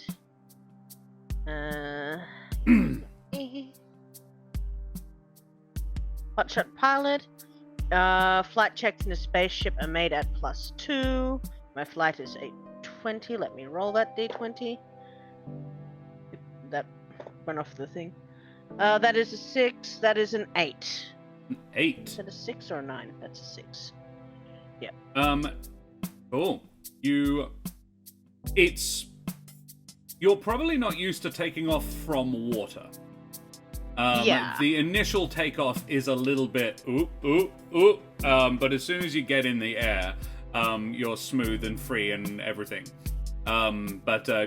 You take off and Sunshine says, "Now, Flyboy, I just want to point out, when the chaps were installing the drive, they said categorically, do not use it in app mode. All right. They were non-specific, though, as to the why. So we'll get you up out of the atmosphere. You know, I love space. Because Yep, you gotta we'll have get you up space. Just gonna. Yeah. I love it. So we'll get you So up, sorry. and then we'll punch her, and we'll see how she goes. Hell yeah. Yeah, so you swoop up gracefully into the upper atmosphere, your manta wings flapping gracefully in the sky, and then you, shoot up, breaking atmo and resting safely into an upper orbit. Speak to me, Angie. How's she doing? How's she doing? I believe that was addressed to Spot and ZuRon. Yep. Well, so far all good. Nothing. Yeah, Well, nothing too bad. Yes, mechanics are working steady. They could stand to take a bit more. All right. Are we ready to punch the new drive and see how she goes? Well, Let's- yeah, all clear. Let's do it. Mandy locks herself into she doesn't have a seatbelt because she's a blob, but she's got a little containment thing that she just kind of clicks around her so she doesn't go splat if they go too fast. Like a hamster ball. I was more thinking the floating head things from The Simpsons. Oh God, I think it's those jars with the clamps. Yeah. A So terrarium. Yeah, I see Skylar turning around and putting the clamps down when she's in it. Yeah. Yep. Thank you. Ready? All right, Yeah. engage in 3, 2, 1, and he's gonna thump the drive with his little little So, toeses. what happens? You are engaging the improbability drive. Uh-huh. You are wanting to go to a really improbable place. Yes. So describe to me the planet you warp to. And this would be the planet that we're supposed to be at, right? Basically, the intention was, this is a deep space exploration craft. It is designed to be able to go to places that no one's ever gone before, because it's very unlikely that anyone would ever go there. So you are going to play somewhere that is hugely unlikely. The very existence of the planet is massively unlikely, and getting there for somebody like you would be very unusual. So it is the weirdest, wackiest planet, populated by the strangest bioforms, maybe not even bioforms, but they are alive in some way, and you guys get to decide. On board, this is the other thing, while you think about that, you also have been allowed to select a few personal items. You each get to pick 2 items from the items list. There is, at the very end of the book, the final appendice, I think it's page about 115 or so.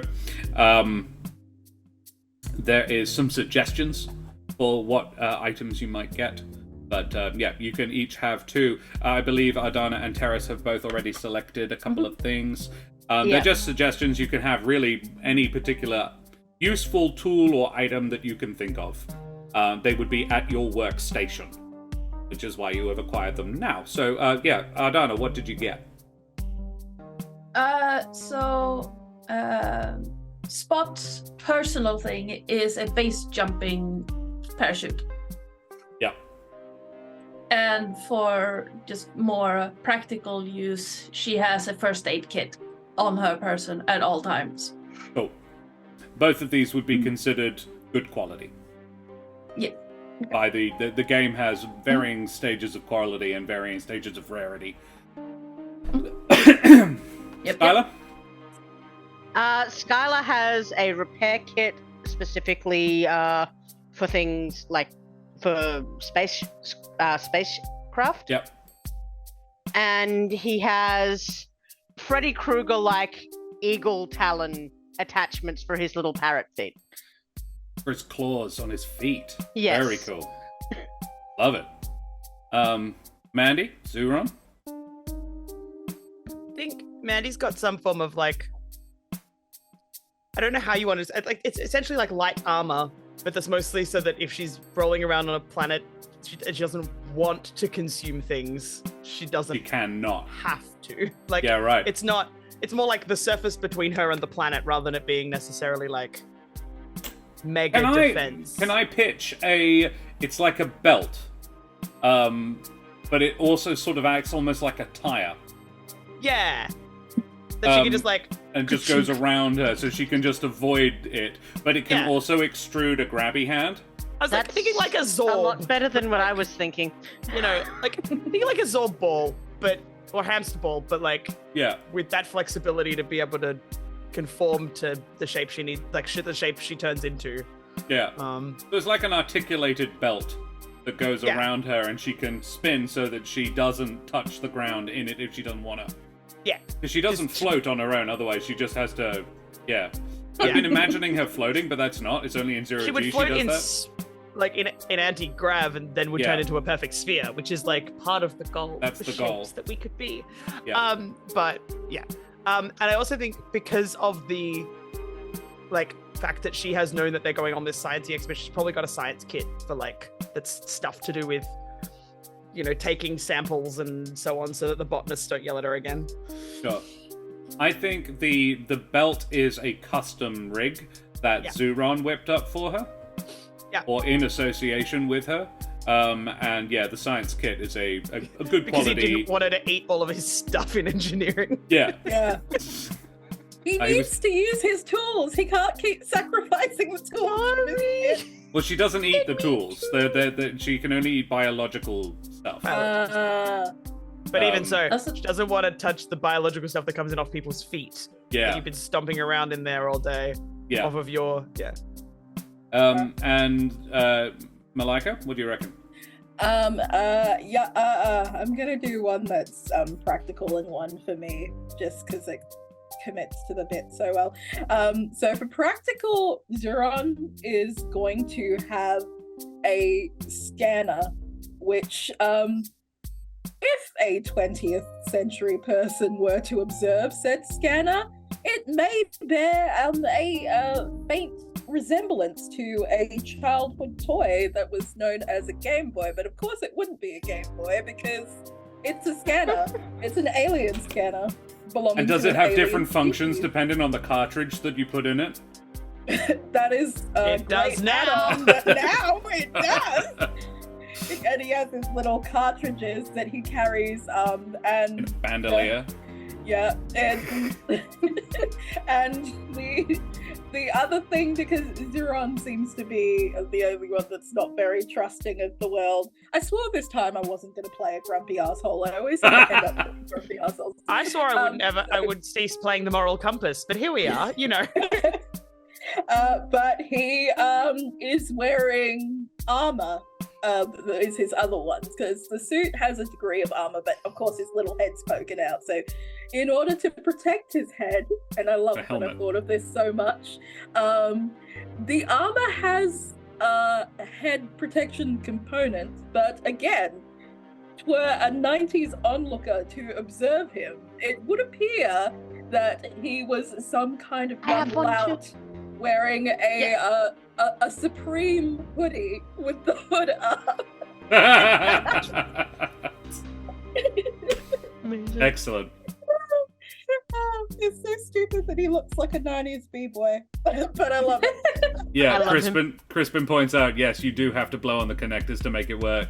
Like each cartridge, you before you, it's part of the way it works. Yeah. Like one of Blow on these. it, you bash Yeah, it a like couple of exactly like times. one of Yeah. those. Yes, that's like advanced alien tech that you got there. How did you do that? That's amazing. I have one too, but it's in the other room. I've got an advanced somewhere in a box down here somewhere. Yeah. I didn't get on the Game Boy until a little later. All right, glorious. So, what's this planet like? I want to say pink. Love I it. like that. It's pink. Violently pink. Yeah. It's a different Douglas Adams series. I have a thinking one of pitch, those but I really spore want to see what planets. you guys think first. Like, my first thought was like, all the animals are furniture. Okay. I like. I love that all of our faces were like, ha! Dude, that's messed up. All the animals are furniture, so this is like a pink Beauty and the Beast. I was gonna say, I'm like, yeah, A little bit, but I don't think they're sentient. it's like Neon Disney. That is my new punk band name. Neon Neon Disney. Yeah. Neon Disney may have issues with that. You may have to spell it D-I-Z-K-N. Neon Disney Tree Vangelion.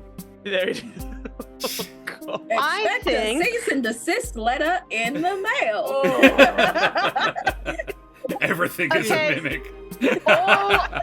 So all the animals are furniture, but all the foliage looks like exotic corals, like Christmas tree worm and Ooh. Christmas tree worms and things like that, in Yeah. various ridiculous shades of pink. Yep. I love it. So And- it kind of looks like the Titanic sank and all the furniture came alive. Amazing. Yes. So ZuRon immediately goes like hog wild with his scanner. He's like, and he out of his bandolier that's strapped over his ridiculous Supreme hoodie, he pulls out reverently a red cartridge and seemingly in a ritualistic way slaps it on his hand twice, blows on it, and then places it within the scanner and immediately starts pressing buttons furiously and heading towards the nearest furniture creature, which appears to be a futon of some kind. Excellent. Alrighty. I will hold up at just a minute because you haven't landed yet. You just blamped into this system and you Yeah. are looking down at this pink planet. It Okay. is a violent fuchsia. And Oh yeah. god, someone sank the Barbie dream house. I was to say, Maddie is now like flicking through all of the different things on the system to make sure that is there air that people who need air can breathe? Is there anything that looks like it's going to be toxic? She's doing the yeah. the science brain of the atmosphere is a surprisingly nice mixture of oxygen and nitrogen. A few trace elements, just a tiny amount of ammonia in the atmosphere. Not enough to worry anybody though. Just smell a bit. You are getting so many life forms. This is a garden world. This is a just incredibly populous. You are also noting, and ZuRon, you're getting this on your scanners down in engineering, there is zero technological evidence on this planet at all. Either the species that live down there are atechnic, or there isn't anybody that can even make technology down there. There is no satellites, no space garbage. Any species that has any amount of space travel at all accumulates just a ring of space stuff in orbit, in atmosphere.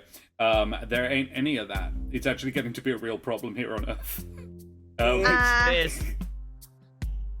Guys, I was absent for most of ethics. If the critters down there are sentient, and we go down there, are there any laws against it? Interacting with natives with the zero tech? The ship actually chimes in. Sunshine says, if there was, surely you guys would have gotten in a bit of trouble about me. I mean, you did, but a bit more in trouble about me, right? You know I was capable of thought beforehand. Yeah, but we were saving your life, and then we took you with us. So I'm not sure that counts. It probably counts because we sort of kidnapped a sentient species. No, it's fine. Okay. Wish I was able to tell my mommy goodbye. I assume that Skylar at this point has released me from my tiny prison. I reckon you can. Yep. I reckon you can get out. It's more like a gravity chair, but you're ooze. Yeah. You can literally get out of anything. Yeah, no, the minute we stopped, he'd have let you out. Yeah. Or the minute the noom finished. Yeah. What was it let you out. like? What was utilizing this? Because you guys chose improbability drive. I didn't. What was it like? How does it feel to be blamped using the improbability drive? You know that sequence where Evelyn breaks reality and everything everywhere all at once? Yes. That's Okay. what it's like. I don't know because I haven't seen it yet, but I will take your word. It's a time-related issue, not a lack of want. Oh god, this is just me saying that it's good. If you do get the time, 10 out of 10 would All right, You'll go recommend. fine. Hey chat, I know. I will get there. I just time. Yeah. I feel like regardless of how it went, I ended up stuck to the entirety of the inside of whatever I was traveling in, and then had to like.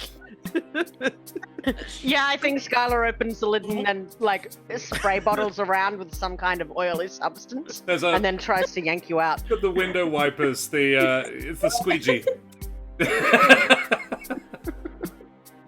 Oh my goodness. Yeah, at that Look, moment, the image I have is what happens to stuff when you put it in a vacuum. What happens to a little balloon if you put it in a vacuum chamber and take all the air out? Is that it goes to the outsides, and then I have to get unstuck. Yeah. That's my image. I apologize to anyone who has to fight a gelatinous cube after this, because this is your image work now. Yeah. oh, I had at one of my parties fight a non-Newtonian gelatinous cube, so Nice. and Um, then Susie, featured with a canoe. So, We'll talk about this after our data because I have too many yes. things I have to tell you, but like not in the middle of this. Yeah, Otherwise, Spot arrives. What does Spot say? Spot, you hear that zoop sound of the Spot delivery system, but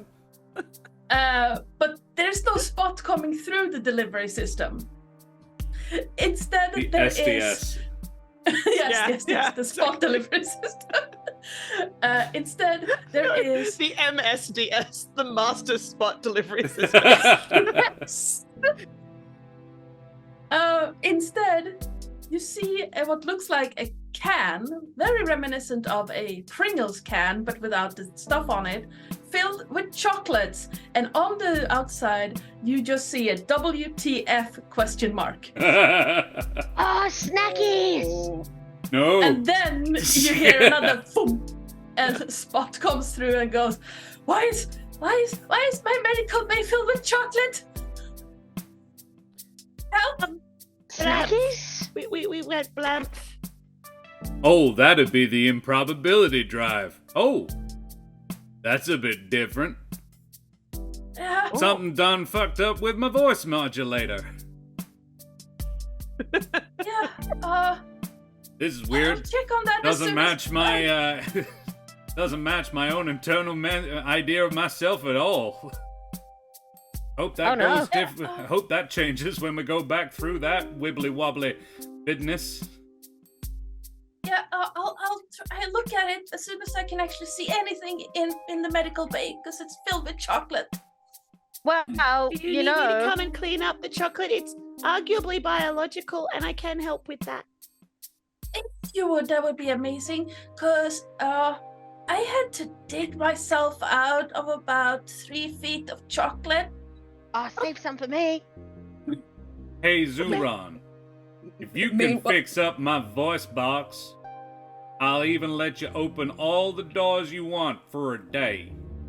ZuRon power walks past the cockpit, and you just hear him say in passing, "It's a deal."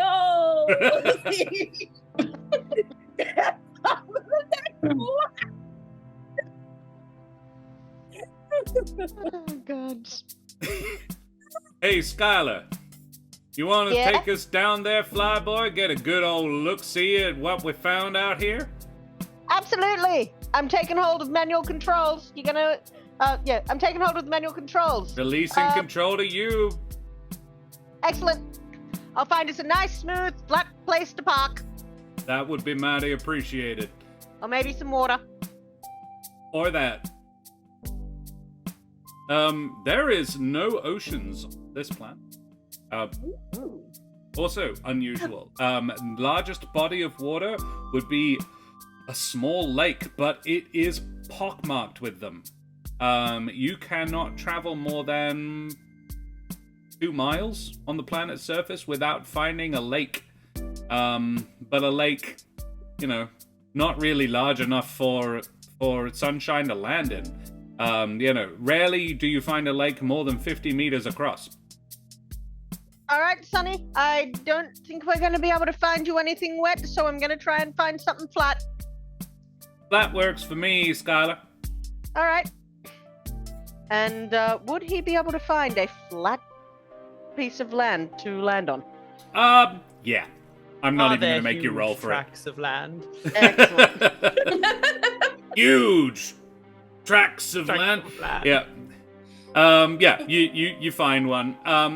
The scans from orbit revealed, there was plants of a coral-like disposition, where most of the what would broadly be described as fauna would appear to be broadly analogous to furniture. What the scans didn't quite seem to get across was the size of it. Oh no. You land, and as you are making your way out of the main cabin,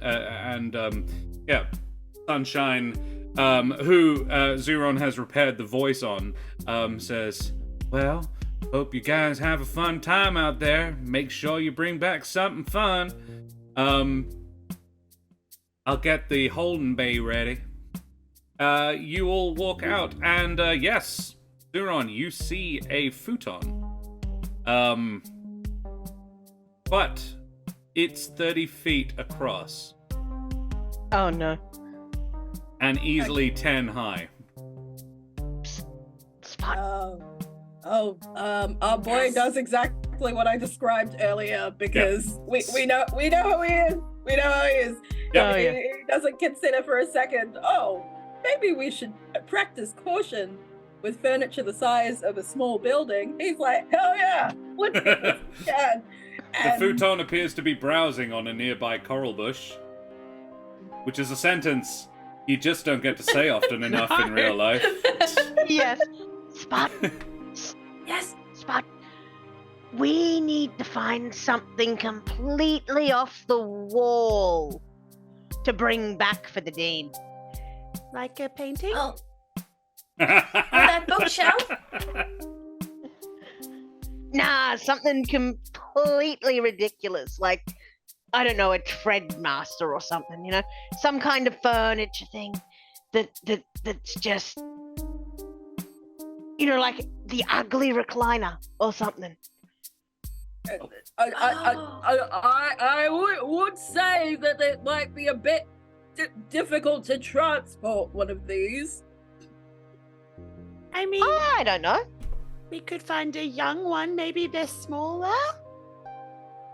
Well, they're clearly eating the plant. So, if we stuck a plant under its face and just started slowly moving backward, maybe it'd follow us.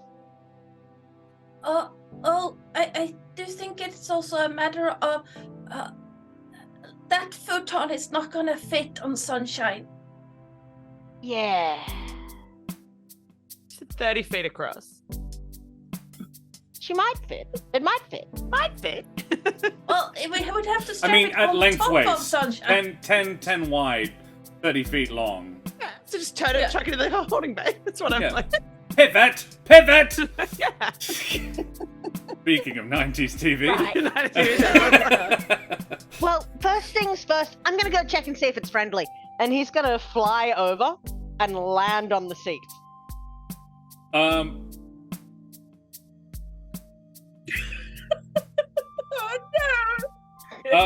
Reckless, sorry. Yeah, no, I love it.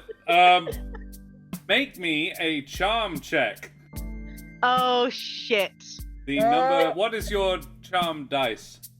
My charm is a D6. That's Okay. this one. I will. Oh, that's I a- will say the number you need is a 6. I rolled a 5. Ooh. This Let is me definitely just- a snap decision. Yeah. Let me just see something. I don't think I have a plus to any of that. Very much an animal handling check, really. Yeah. That's okay. You failed, but not by much. That's 5's pretty damn good. So I will say that you get to award yourself an adversity token, Terrace. Okay. So I will pop one up on your little character sheet there, on your next to your little ferret face, and you, as you come into land, hidden behind the back of the futon that you flew over and landed on the seat, there were a flock of bookbirds sort of cleaning this thing's hide, pecking it clean, and they all just sort of flutter away. And yeah, as you fly through them, it's just like, oh goodness, oh me, oh goodness, my. And yeah, it makes your landing real nasty. And then one of your claws scratches the seat cover a little bit. Oh no. And the futon is not unduly distressed, but it does seem to sort of. It makes the noise is actually more of a creak, like wood bending slightly in the breeze. But it starts moving around very sort of. It looks a little bit incommoded by what you just by you landing on it. I think Skylar is going to just try and hold on for dear life at this point. He is committed. Make a brawn check. Oh, Jesus God. Brawn, really? Would be a D4. That's a D4. Do you have another? How would you be holding on? If you have another method of doing so, I well, can be talked into other things. I've landed on my feet. I think I'm going to sort of try and scooch over to the arm part and cling on with my arms, like fold myself hands and feet over the arm of the couch and cling. The way you do it is definitely it impacts the difficulty. Okay. But I would say this will be a 5. I cannot. The dice explode. Okay. Oh, that is a 4. Ooh. Roll it again. Roll it again. If I can get it up. There we go. That another 4. I heard it too, Kate. Don't worry. Yeah. Yeah, I was like, oh shit. The sound moved on. How'd you go? That was another 4. Explodes again. Shit. 2. All right. So the given that you did very well. Yeah, Skylar. Birds moving in the wind, like trees, stuff like that, might be quite difficult to hold on to. So yeah, he's probably had a bit of experience holding on to the arm of this.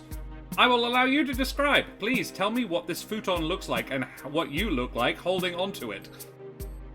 So you say it's pink, right?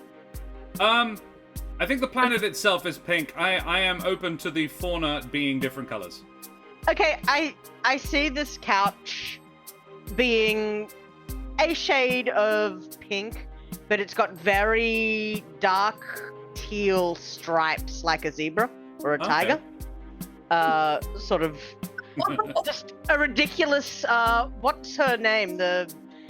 lady that makes the terrible bright-colored animal art. Lisa Frank. Lisa Frank style, bright pink and teal. Jess was like, what is this reference? I'm like, 90s girl shit. Yeah, teal, bright pink and teal, Lisa Frank art style, zebra print couch. Oh, that. Yeah. Yeah. Three-seater, I'd say, with you know, it's nice, it's furry, it's soft, but just. Oh, is it furry? I think it's furry, yeah. Like a thin. Have you ever felt like a Devon Rex cat? One of those. What's the fabric called? Actually, no. Something that Josh would be more familiar with. A Rex rabbit. That was what I was thinking. Yeah, I have a Rex rabbit. That Rex rabbit. Short furred rabbit, very soft, very silky. I think the fabric is called Teddy. Cool. Actually. Are the arms covered? Yes. Okay. So, how do you hold on to it? I think the arms are sort of covered, but I think, you know how certain couches, the front part of the couch is sort of scrolled a little bit? So it's like a wooden knob, but there is a softened part on the top. I think those are the eyes. Right. Yeah. And then the cushions are the mouth. So I sort of landed on its snoot and then rolled over and grabbed onto sort of the eyebrow area of it and folded around the eyebrow of this poor seats. couch. As you grab hold of it, the seats sort of open up slightly. Amazing. And I think, guys, we will take a short breaklet because I am in desperate need of unhydrating. We'll just take a little breaklet, be back in 5, see you very soon. Say goodbye, everybody. Bye, everybody.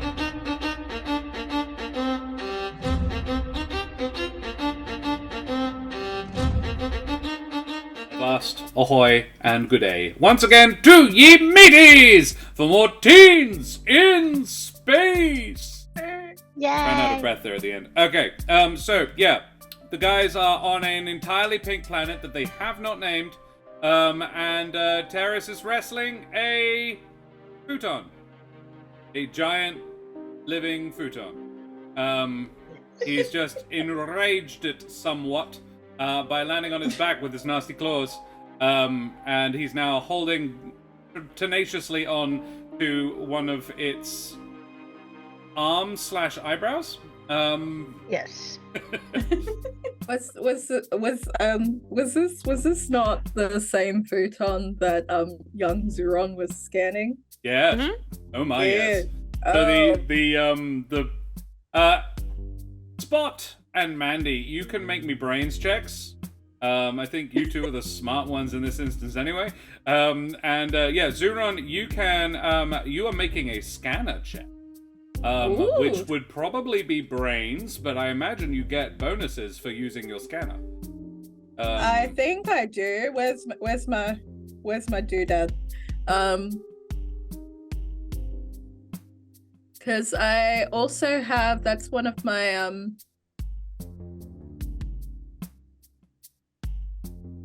scanner things as well. Oh no, but I don't have any of the tokens. Never mind. Here you do. You've got one. You've got one. Do I? I got Yeah. one. From your really hyper specific description of Of the suit. the suit. Ah, yes. Awesome. Okay, so I can spend it.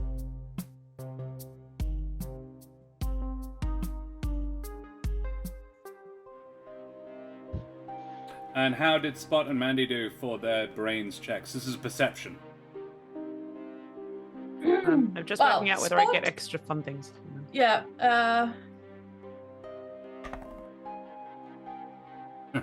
Nope. Spot is currently on her back, laughing her head off at Skylar. Skylar, which, I rolled a 4. So she notices nothing. She's on the ground, Spot's- laughing her head off. Yep. Yes. Cool. Mandy. I got a 9, and I'm just trying to work out whether I have to add anything to that. I don't think I do because You beat Spot, so you're the one who notices it anyway. Don't worry. Yeah. So yeah. You take a pause. And have a look around. You sort of, imagine telescope yourself up a little bit so your eyes can get a better vantage point. And you have a look around. A herd of pool chairs gallop gracefully across a pink grassy plain. The fronds of the seagrasses that aren't seagrasses but look rather like seagrasses wave majestically in a pretty foul-smelling breeze, actually. The ammonia in the air really doesn't help. I don't have a nose, it's fine. I can't tell. Presumably you have olfactory organs. But you can just choose to not have them bad. External. Yeah. It just sort of tastes bad. Like, just the air tastes bad. It's fine. In the distance you can see a couple of huge dining chairs. There is a very ornate-looking throne, and a 4-poster bed down by a small waterhole. It appears to be taking several of its offspring, all of which are single, small, 4-poster beds, children-sized ones. I hate to interrupt the beautiful description, but I just came up with the best worst nickname for this planet. Yeah. Okay. I don't even want to Is it the say name it. of a furniture brand that's 4 letters long and has a blue and yellow logo? Is Because this that's what I Bed want to call Bath it. and Beyond? It's not actually, but oh god, I have to say the line, but I don't want to say the line. Come on, it's so bad. do it. Okay. It's hardly terrible normal. tonight. Come on. Just imagine I'm the character from the movie because he sounds a bit like ZuRon. Welcome to Jurassic Park. Yes. Yes. Josh is mad. In the I'm not good happy. way mad. No, I in the good I way watched mad. Jurassic World 2 last night. Like, all right, you can have your austerity token back. Do not like that it's puns rewards. This episode is just called it's the Punderdome. Like, this Yeah. is where we are now. This is what Welcome to we're the doing. Thunderdome.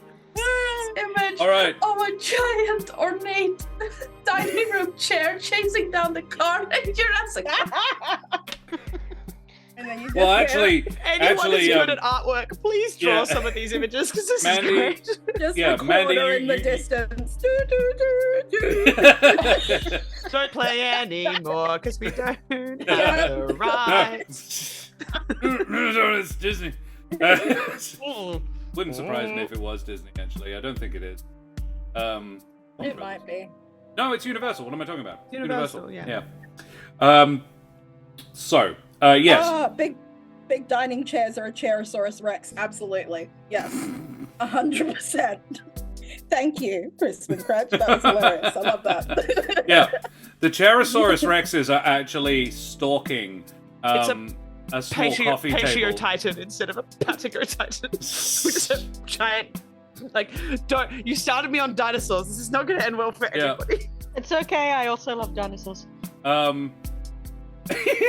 It's Patiosauruses.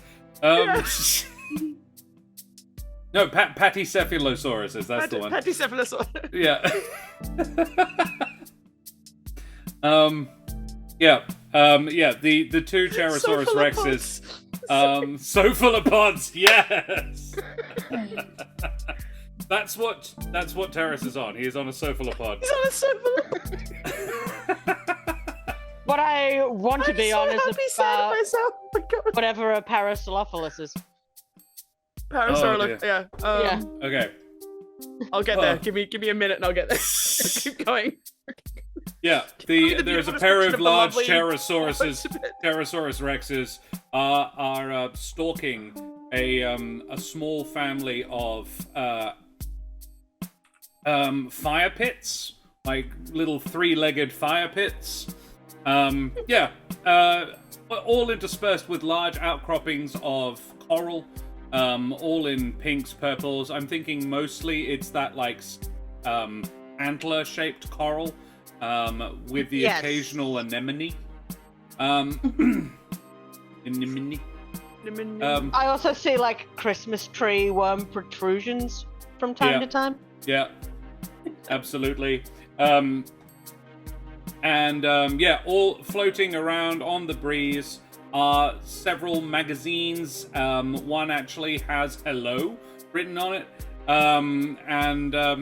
They all appear. Each of the magazines appears to have a very distinct cover.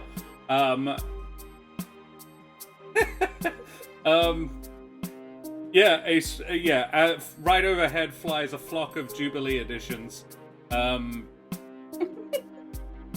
I see from under a hill or a hillock with this coral, you see one of those Christmas decorations that you pull out, the paper ones. Just they look kind of like accordions. Yeah. Pantry Saurolophus. Yes. It's a Pantasaurolophus. Yeah, I was there. It got there eventually. That's a large or a Plantasaurolophus, wardrobe. which I might take and enjoy more. Either way. Yes. This place is full of them. You happen to have picked on one of the larger examples. Is the Good main job, us. point I was trying to drive at. Yes. Oh, goodness. She's still taking. This is going to take her a minute to take all in, so I assume that this. Yeah. Trying to ZuRon, wield the how do you do cephalopod How do you do for your scanning of the cephalopod? Oh my god. I don't even wait. I forgot I was doing It that. might just be a brains check. Your Okay, brains, 20 in brains with a +1. I reckon you'll probably be fine. Okay. You are we'll looking. see. And this would constitute a planned action, so you can just take the average +1, which would be 12. Okay. I'll see. Actually, I can't do that if I roll, right? No, you have to choose before you roll. If you choose to roll, you can get higher, which means you would get more information. 12, I will tell you, is more than enough. I would have actually set the DC as 10. So 12 is sufficient, but if you happen to roll higher than that, then you could learn more information. Yes, Tony, you can absolutely buy my players more adversity tokens. I'm only using the things on the screen to indicate whether or not they've got any. Okay. Should I fortune favors the bold this one? Should I chaos it? No one's helping me. Everyone's just giving me faces. Chaos. All right. Always I'm lean gonna into the roll. chaos. Initials are chaos. I always say yes. Okay. They literally are. Yeah. KOS. Amazing. Yeah, we are gonna roll. Do it. Oh no. I'm just mentally picturing a family of rocking chairs. And the Cheirosauruses were exquisitely maneuvering themselves across the plains with. You can have a triceratops. Triceratops!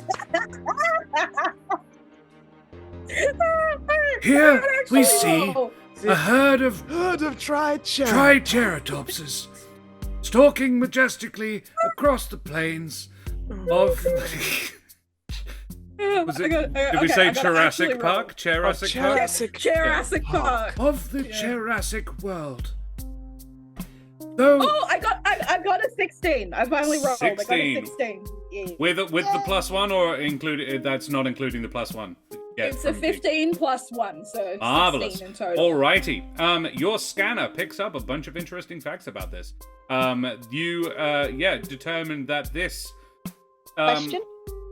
Yeah, you may. Is your scanner like does it pull it up like a Pokedex entry? I would like to say yes. I think it does now. Yeah, it does. Yeah. It does indeed. Gotta scan them all. That red cartridge did a good job with the 16. I reckon you. There's a little paperclip on the screen. It goes, "You've got scanning," It looks like you are trying to scan. Would you like some help with that? Maybe try blowing on the cartridge, idiot. Amazing. It comes up with an entry for Sophosauruses, or cephalopods. And it tells you that this is they are hermaphroditic through different phases of their life cycle. This one is currently in its male phase, however, which means it is getting larger and preparing to mate. It is easily aggravated, and it is... Yes, this would be a bull of the species. Prone to anger, high levels of adrenaline and testosterone in its system, or at least the cephalopod equivalents of those hormones. I've been on a roll with the chair puns, so I'm just gonna say chairosterone. Chairosterone. Yeah, it's got a That's bad. butt ton of chairosterone, and then it's got in brackets question mark. I love it. Oh, no. It's Yeah, a bunch of other scientific notes, sort of like it manages to get a decent idea of its DNA, RNA sequence for the records. So even if you don't happen to bring this one back, it's still a good example. So that'll get you some extra marks, that sort of thing. okay. And the visual of this, because the bulls obviously having a bit of a antsy-pantsy on stuff, is ZuRon. God, fucking idiot. He's actually gone, because he was scanning one of the legs, and as the legs started moving, he like just sort of maneuvered, and now he's underneath it, holding the scan directly upwards, going like this, and being like, oh, hold still. You can also see that it's wire sprung, and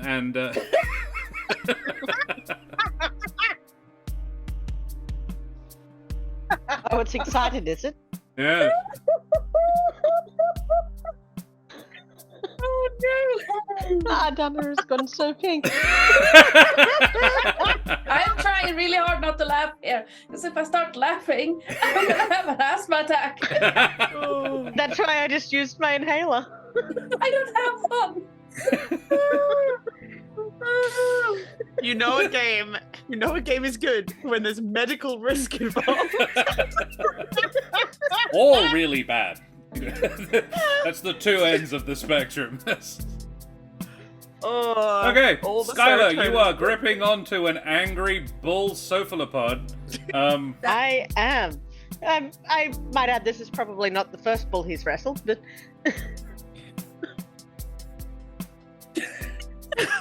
it's fine. I'm sorry. Are you though? Are you really? No, not at all.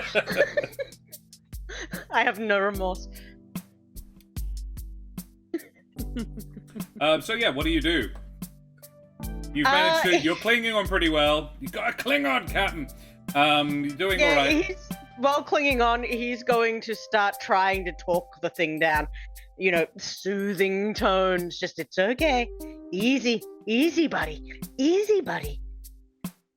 Cool. Yeah. Shh. Okay.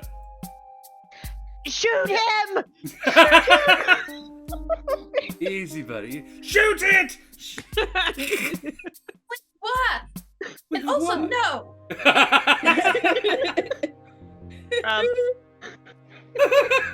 Would there be an equivalent of a trank dart in the science kit? Because that feels like the kind of thing that a rabid botanist would decide was necessary, never knowing where we were going to be. Sure. This is not where I expected this to go. No, neither. To be very clear. The trank dart, I was like, that's a logical choice. That's a logical thing to have. Yeah. But getting the right dose for a cephalopod. Yeah. I'm like, oh, this could get dark. Yep. They wound up killing a couch. Just putting it very to sleep. So sleepy, you could sit on it and nothing More would happen. sleeping bag. More beanbaggy over time. Yeah, I mean, scalp wouldn't smells it funny. I mean, wouldn't the trank dart have softeners in it? Yes, that's what we're not killing it. We're sending it to the great furniture store in the sky. Yeah. killing it. We're just The great bring and buy sale in the sky. Yeah. Car boot sale. Great garage sale in the sky. It's the Great Verge collection in the sky.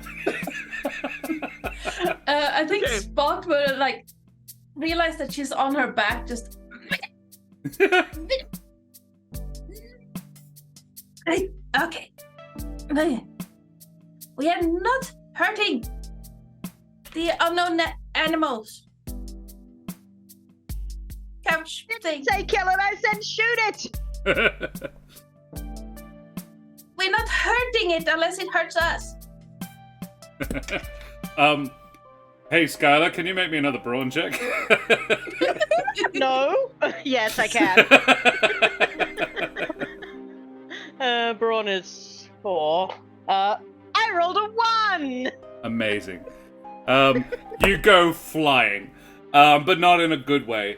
It plants all 4 of its legs, narrowly missing, treading on ZuRon. ZuRon, you are sort of. Let's be honest. It's probably tall enough for you to. You. Can you make me a flight check, ZuRon? Oh. Our boy is either gonna go flying or he's gonna. This is to duck in time. Okay. Yeah. From what? The sprung From a spring? flying spot. From whacking him in the face? Yeah, landing on him. Yeah, because it's easily tall enough to stand under, but you would need to duck. And yeah, Skylar, you go flying base over apex.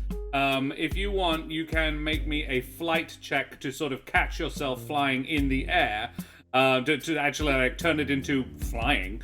To engage my wing thrusters. Yeah, the DC, however, on this is a 16.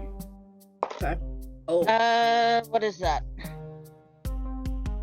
That is. That is a 16.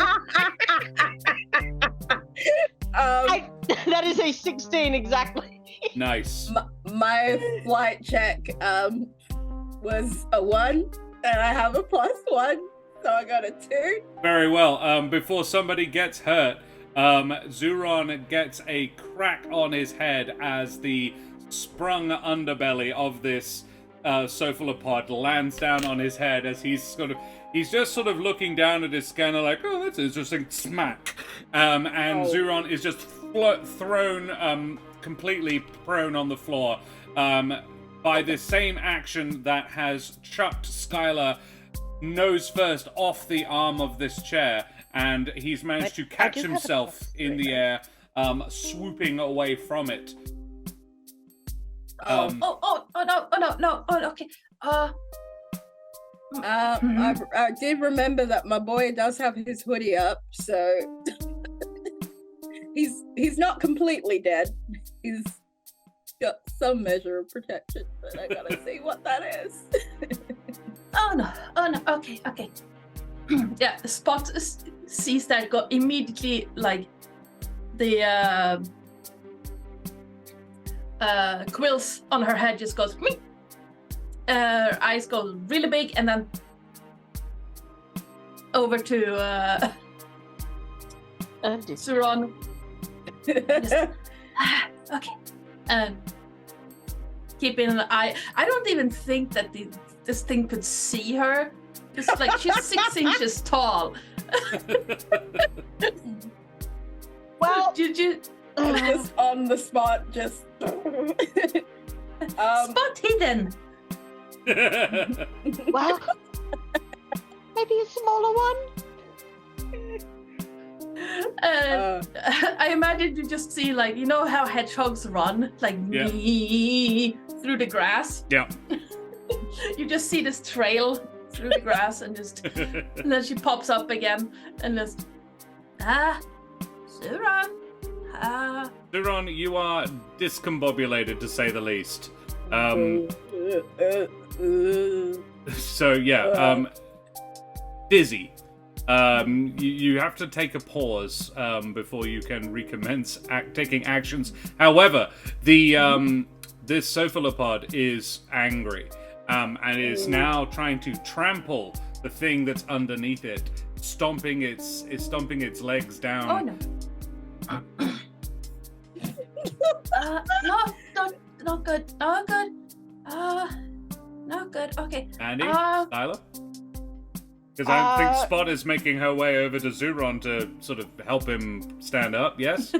Yeah, Skylar midair is going to try and dive down a little ways away from the cephalopod, and he's going to I'm going to make a noise. I'm terribly sorry, but he is going to Good. Yeah. I'm not sure if you can at the cephalopod. Gaining its attention. Get its attention and try and get it away from ZuRon. Alrighty. I think another flight check. To Excellent. stay beyond its reach and get its attention. Aggravate That it. is an 18. I don't know if I've got a plus to that. Oh. Feel like you have a +1 at least. But that is sufficient, yes. I was going to say it's about a 15 I was looking for, but yeah, you managed to lure the cephalopod away from your buddies, and it sort of stomps slowly away. You notice as it goes that it has to keep at least 3 of its legs on the ground at any one time to support its weight. Thank you. ZuRon is there, a little concussed. Spot swaggers on up to him, or waddles on up, I think. What do you do, Spot? That whole, like, it kind of looks like they look like a prototype Roomba, is how I think of hedgehogs. Like, Yeah. I remember I was on my gap year, and I was teaching in the UK, and went for a walk late at night to clear my head because I have insomnia, and it was in the middle of winter, fresh dew on the grass. And I was like, what's all these lumps on the grass? It was like 40 hedgehogs just out across the school field. I was like, never seen one in the wild before, and now I'm just surrounded by them. I was like, I nearly trod on like several of these before I realized what they were. Just adorable and completely unconcerned about my presence. Anyway, sorry. Spot, what do you do? Sure. Spot waddles up to ZuRon and just looks around like.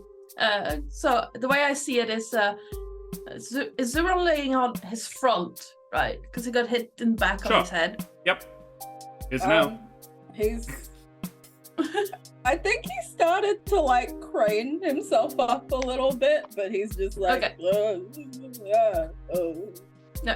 So then Spot is just gonna bend down a little and just look at ZuRon and just.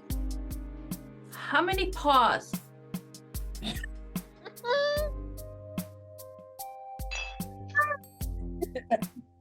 ZuRon just like looks at her like eyes unfocused and is just like his eyes blink out of sync. Yeah. All different configurations of eyelids happening with this, and then he's just like, what?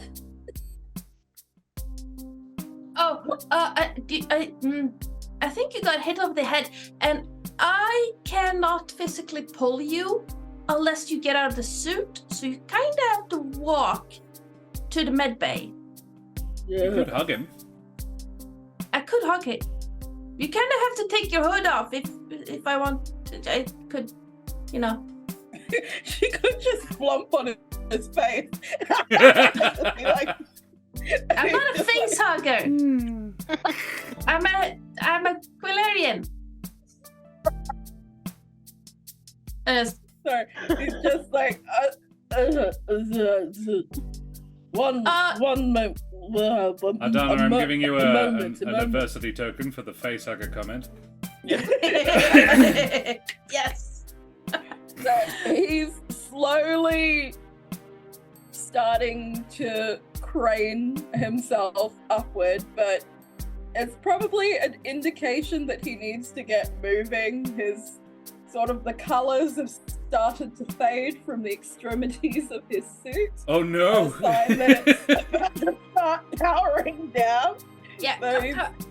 But he slowly gets into a position where he's sort of the suit is sort of half squatting, and he's got his hands of the suit resting on the knees. And Can Mandy come over and using that? Like, cause I one of my things is gross, which means that I can do something. Technically, what Yes. it says is you have some kind of gross bodily trick that you can do on command. Now, I don't know. what I'd like to do. I'm I am excited curious, and 'cause concerned. You know that like slapping someone over the face with like a wet towel to wake them up Yep. out of the. Except it's with a Except wet it's Mandy. like a big chunk of Mandy.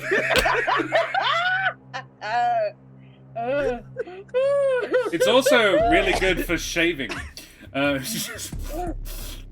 Depilation. Yeah. Oh, I'm an no. excellent exfoliator, yes. But no, this is more about like wakey. Honestly, I was going to do something else, but I want to see where that goes. Let's.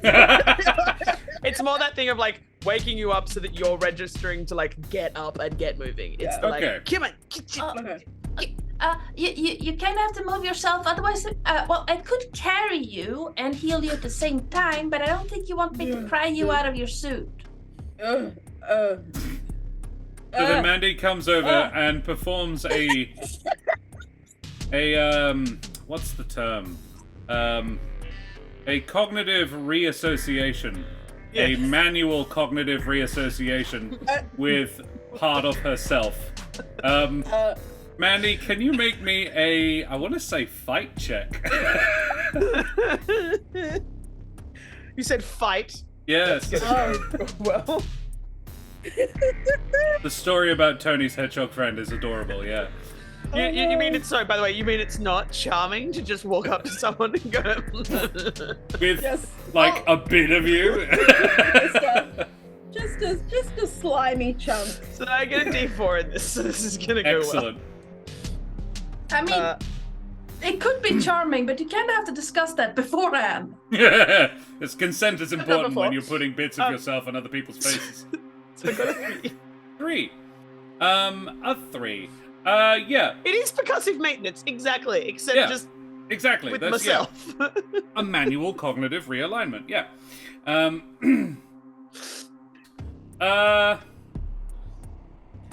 In my head, it's the sort of pull yourself together, but I can't Yeah. do that because I don't have. Yeah. You successfully. I tell you what. Spot, do you have anything you would like to try to do to help ZuRon as well, while Mandy's doing this? Well, really, what Spot would like to do is, well, there are two options really. One is if ZuRon gets to his feet, she's going to do that same thing, just hop on his shoulders and just hug his neck. And try I think to he's crouched, administer so even healing. getting up onto his crouched. shoulders He's would like- be quite easy. I can't do it, but he's like this, And- with hands on knees. So he's And semi-standing. considering that even without his suit, ZuRon is a good 2 feet taller than Spot. If the suit powers down before they can get back to the ship, Spot is just gonna pry him out of the suit and just drag him Right. to the ship. Okay. What's You're on? What's happening? Okay. Can you make me a grit check? Okay. What's my grit? Let me check. Oh man. Of all the people to be a damsel, Yeah, the fact it's not me, But What? but also of all the people who kind of deserve to be, I feel like ZuRon's the only one of the crew, the adorable bunch, who would actually deserve a bit of a slap around the face. So, And by Okay. the one who absolutely So, should be. I'm thinking to what's your dice? What is the dice you have? I'm a D12. A D12. All For right. grit. I think it is to manually to get your brain in gear again. I'm looking Okay. for an 8, but you Oh. can add Mandy's 3. Okay. I can add 3 to whatever I get. Okay. Yeah. Let's see how we go. Oh, Thank you, Mandy. So I rolled a 6, but adding the 3, I get a 9. It's the 9. Slap, slap, slap. So ZuRon was starting to come out of it, and then and that's no. all. That's like a breath of fresh ass, you know. Like someone breathing on you in the morning. I'm awake. Okay. I might have time to do this stupid thing still, where he's like, so he gets smacked about the face, and he's like more coming to, starting to move, and he's like, clear some space. I'll engage emergency backup power system. Oh no. And then you a 20th century observer. He would appear to be engaging in a dance known as the Running Man. But Oh, but that's not what's occurring right now, of Right, course. right. He is simply Recharging engaging his the shit. emergency backup power system to recharge the suit. Yeah. I mean, his people don't even care about dancing, so why Yeah. would this? Why would Love that it. be anything to do with human dance? Okay. And he slowly Running Man's his way to get the color back into his limbs and the fluidity back into his movement, and he so he gives Spot and Mandy slightly sheepish looks and is just like, thank you for that. Thank you. And then like immediately turns around and starts walking on the ground for his scanner. if she could give a thumbs up, you'd get a thumbs up, but it's just more of a like. just With a bit of- just a nub of, Yeah. Yeah. I think she can do reasonably. Like, it just can't hold it for very It long. just wouldn't look like a thumb. Is more No. the thing. It's the like yes the Michelin symbol. man giving you a thumb, you know? Like, Little nubbin sticking up the side. amazing. nubbin. That's the amazing. word of the ep, I think, is The nubbin. word of the day Yes. is nubbin, Nubbins. and I'm The VOD is nubbins and cephalopods. just oh goodness. I know it's not correct because Mandy doesn't fly, but Morph from Treasure Planet. Yes. That's how I picture Mandy looking like. Yeah. Yeah, absolutely. Hey, Omi. Spot basically Spot looks at ZuRon and just, no, you're not getting away that fast, and just climbs up the back of ZuRon and does the tug around the neck. ZuRon, your mental faculties return to you. You are now thinking a lot clearer. The hug, for all its hated physical intimacy, is also better. I love that. It's just like, yes, that's good.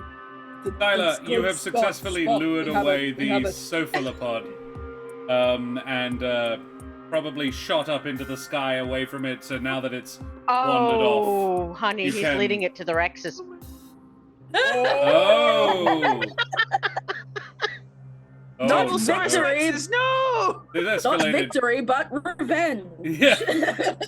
It But the cephalopod. Fortunately for the ZuRon. cephalopod, very few creatures can take on a full-blown Cherosaurus Rex, but a cephalopod, I mean, no one tangles with a bull cephalopod. It sorts itself out fine. I'm gonna cut back to the others as Skylar lands back. He's given the cephalopod a rough day rather than an end of life situation. It does not go to the great Verge collection in the sky. The great fire sail. The great as was fire sail in the suggested sky. chat, So yeah, I think he flies it around there, like leads it around there, and then once they're sort of near each other and eyeing each other off, he's just, okay, I'm gone. The Cheirosauruses are their tiny little front legs are like just in threateningly at the cephalopod, which is lowing back at it. Okay, you reconvene. The four of you totally alive and mostly thinking straight. Yeah, Spot is still hanging on to ZuRon. Like, Yeah. I almost want to imagine that there's a perch. There's a little shoulder-mounted cushion. I mean, oh no, One of the lapels is larger and thicker. No, his hoodie's back. It's in the hood. Yeah. Yeah. Yes. Yeah. No word of a lie, I used to carry my very first ferret around like that all day, every day. In the hood of my hoodie. Yeah. Yes. And I think that at any point, if ZuRon tries to chuck Spot off, you get those, those hedgehog claws. Yeah. She's like, no. Right in specifically. his. Yeah. Right in his ear holes. Yeah, he doesn't. Like, just like, Oh. Okay. So, you're welcome. what do you do?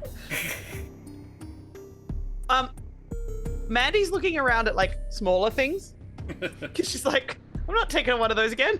That's terrifying. Absolutely not. Maybe So she's a really- Computonathus? Compsognathus? Yeah.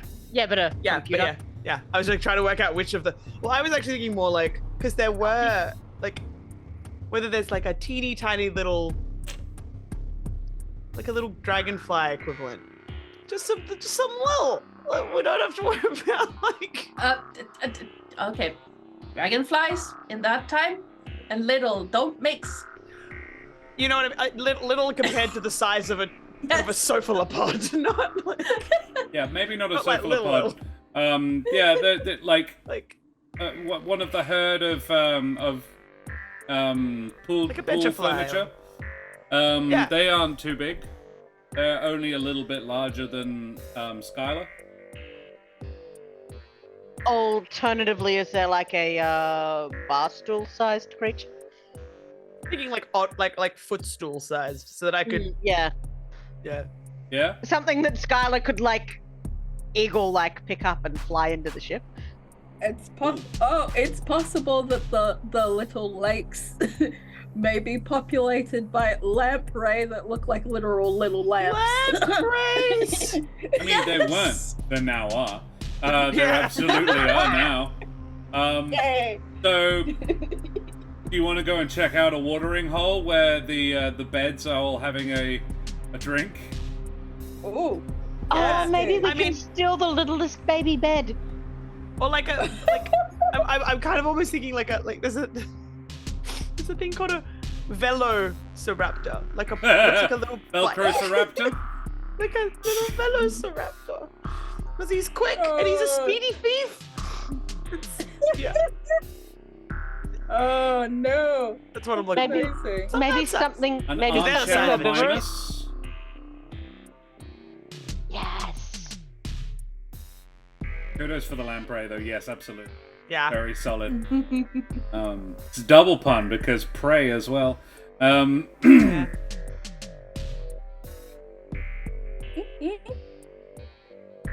Goodness, yeah. I think now I'm thinking about dinosaurs again. I need to play the game. No more pun furniture dinosaurs. Stop it. Aww. We're Where's the pun in that? Yeah, Omi gives the lamprey 10 out of 10. Thanks, Omi. Hey. Alrighty, well then you head on over to the water, and yeah, you have a look inside, can I get a brains check? The number you need to beat is 13. Okay. That's Where is so brains? I have a 10 in that. Where's my 10? Okay, Where's my so 10? where Let's is roll. my? Let's do it.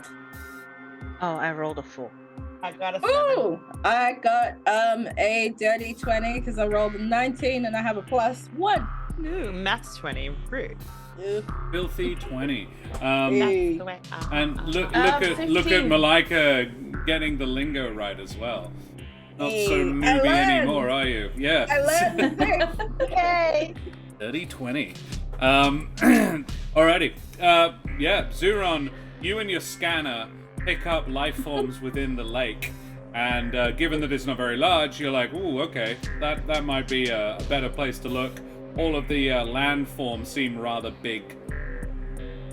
Heading on over to the lake, you detect within a small, be the collective noun for a group of furniture, suite.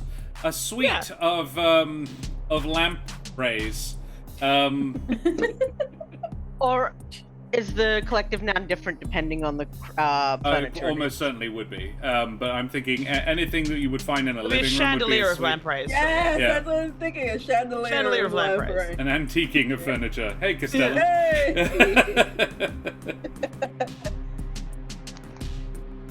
Oh, okay. So what does ZuRon say? Nothing, because he's still trying to look smart, even though his head's still a bit. Like, Spot looking over ZuRon's shoulder, you can read his scanner as well, though you might not be able to necessarily understand exactly what it means. But you're biotechnologically able as well. Between the two of you, 15 on this, so and a 15, not bad. So the two of you, you can detect these creatures within the lake and make a fairly good deduction about them. They are, however, they do require water to survive. And we're supposed to bring them back alive. That is the intent, yeah. What else is around the watering hole? There is the small family of bed creatures. Exactly, Castellan. We've been on it all evening. Dean's in spray. Yeah. How do you get them out?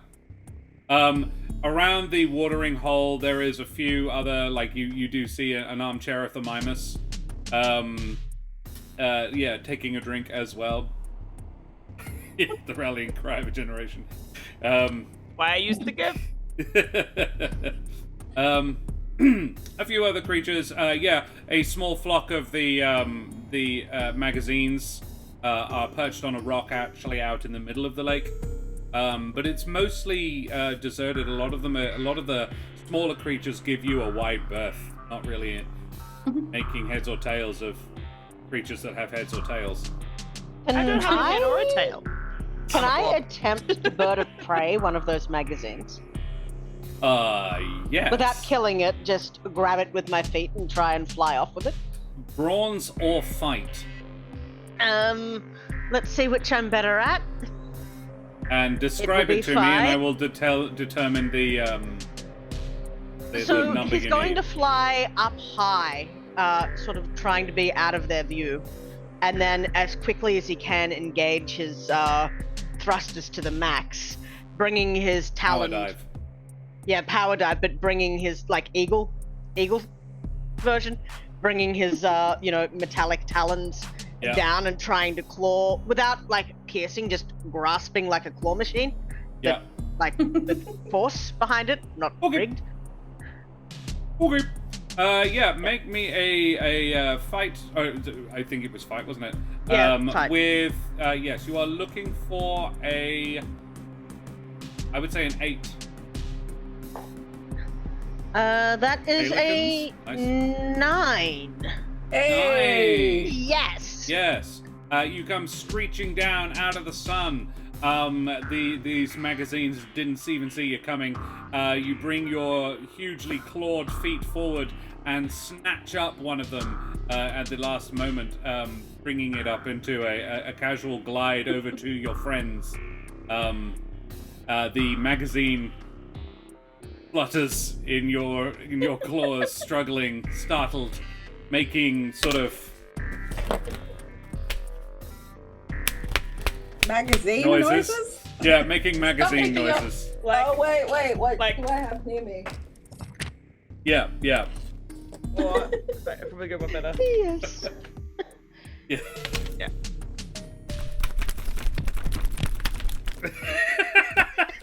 No, we're all trying to The do Foley department here really needs some more budget. Anyway. We have fun.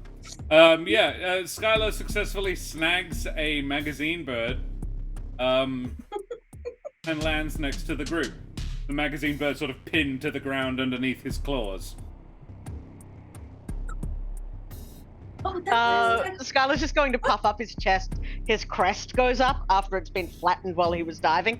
His crest goes up and he looks quite pleased with himself. He is not unstanding. He's continuing to stand on this. Right. The creature's struggles are actually doing a little bit of damage to its cover.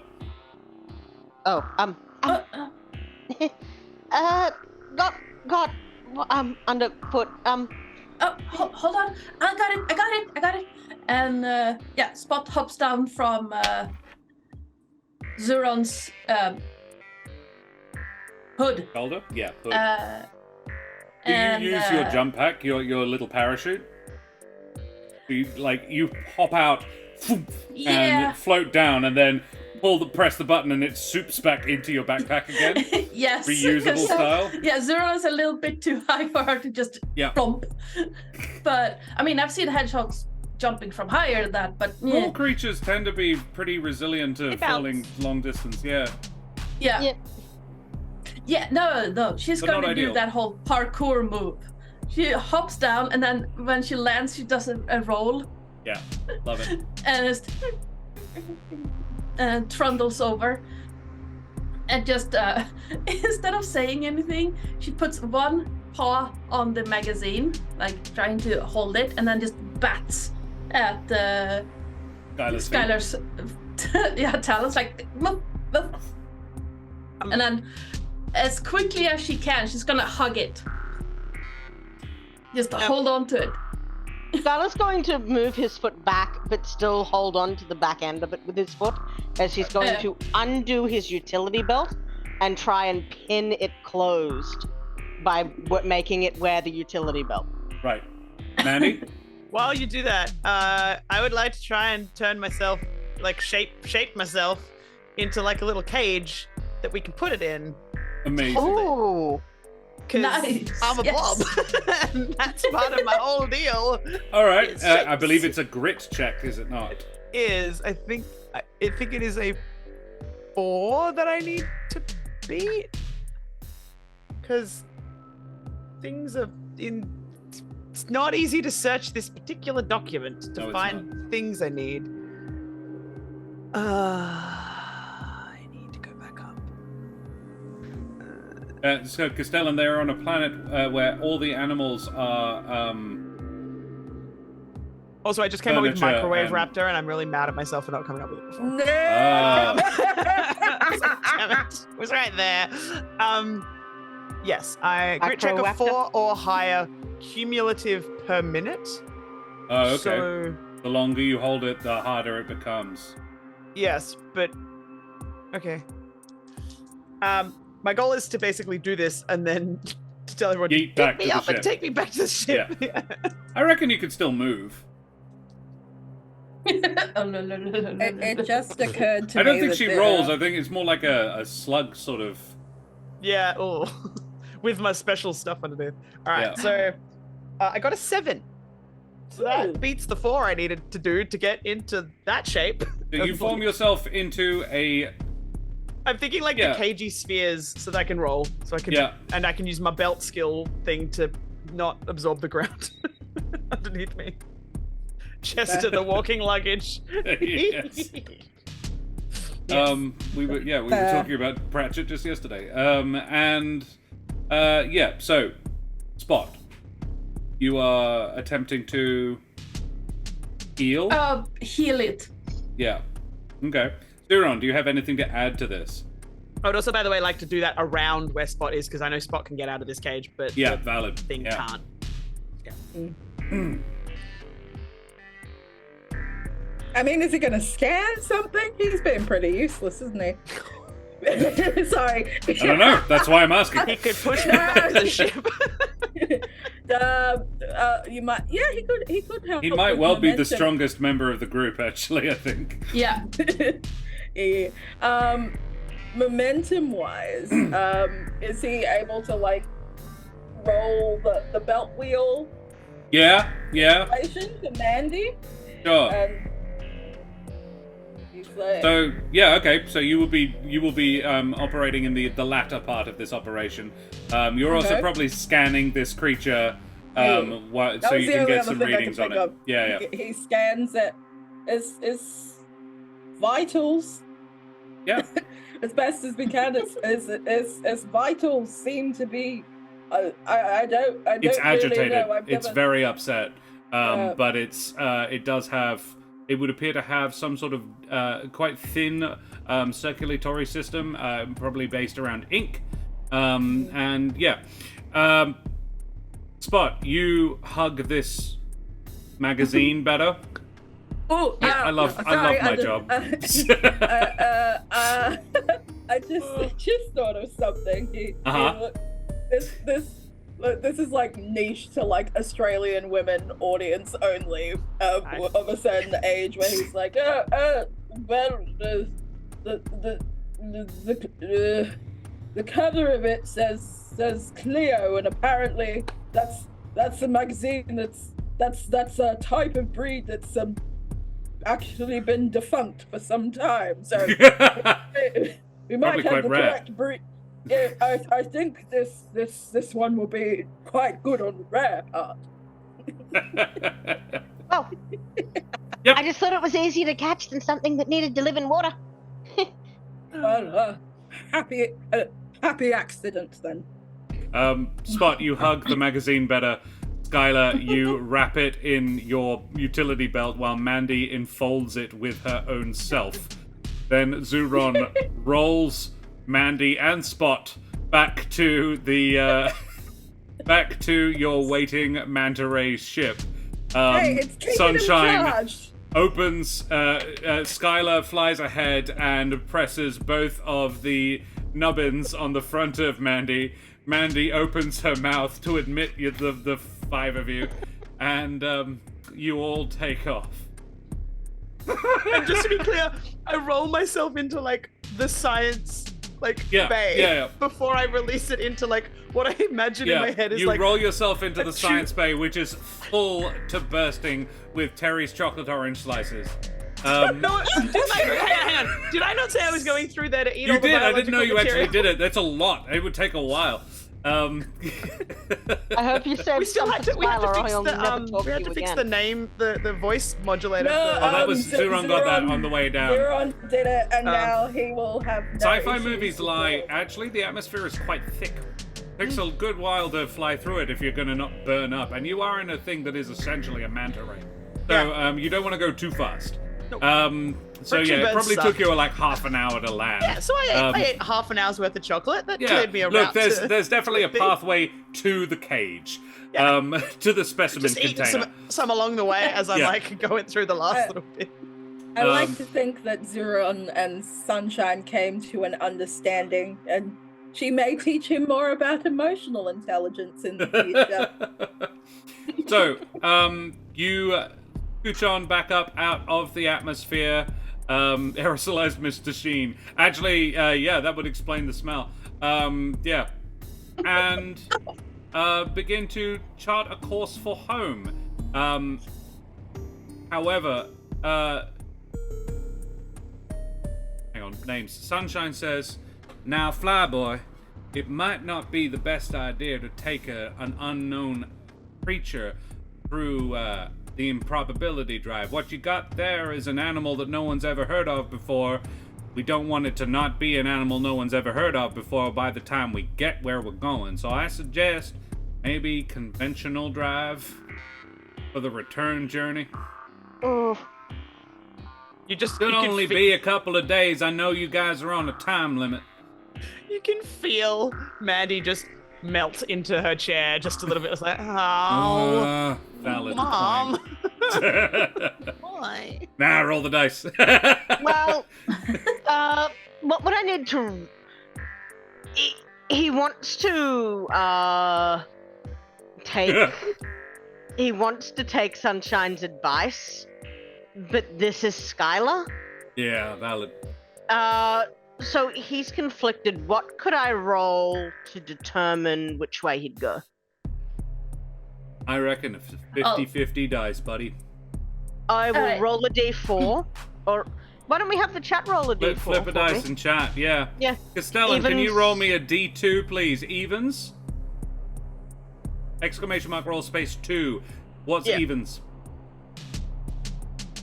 Evens, he is going to take her advice. Odds, he will not. Got a nod. Okay? So it's just, well, I really think we need to get there real fast because we're not sure if this thing's gonna flap itself to death, and we only have 4 days. All right. She says, well, it needs a little while to recharge, but I'll get you there by morning. Your call, flyboy. Meanwhile, Spot sits stands outside of the medic bay, taking apart those orange slices, just chucking them towards the cockpit.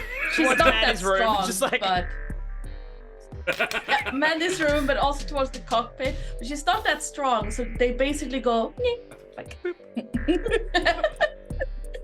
just Love it. angry I mean, hedgehog these things weigh noises. almost like probably 1/10 of what Spot weighs.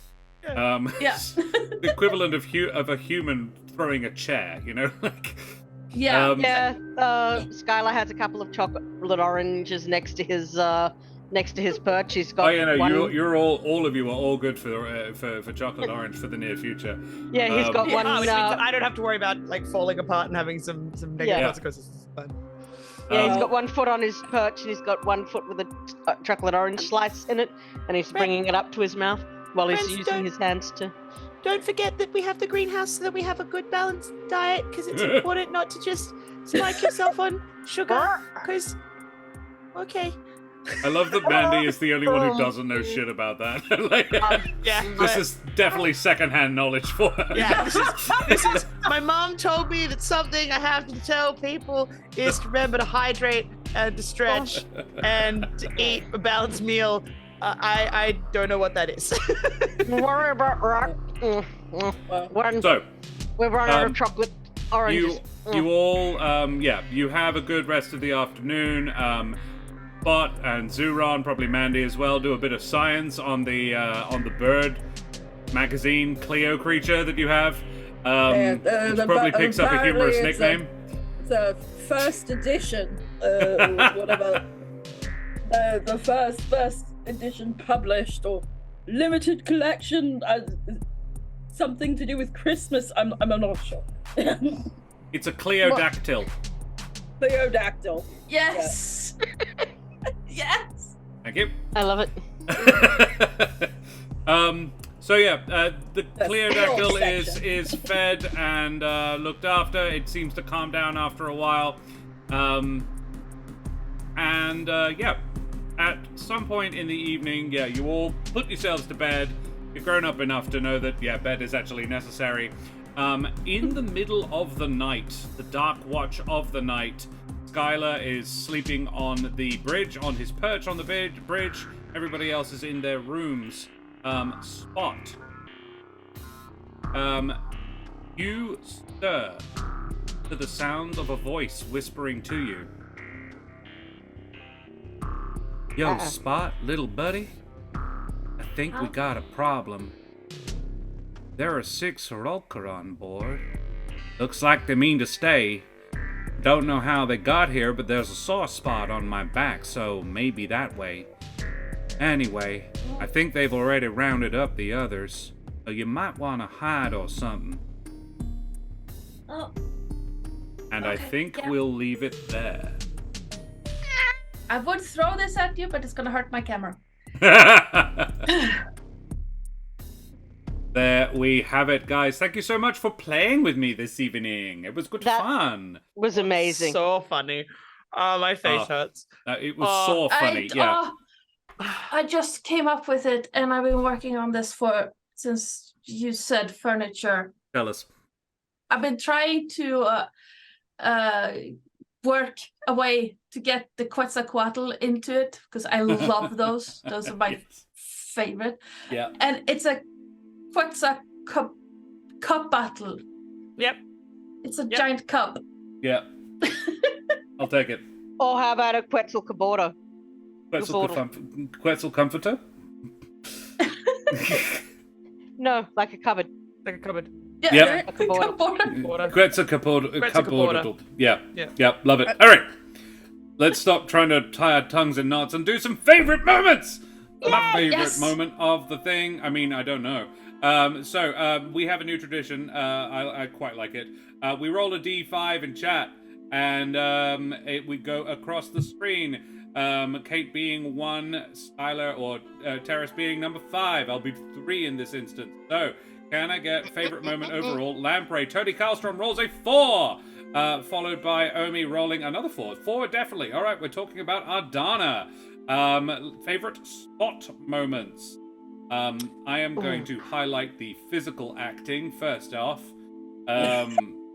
Really enjoyed all of Spot's physicality this evening. Yes. Yeah, very, very cute.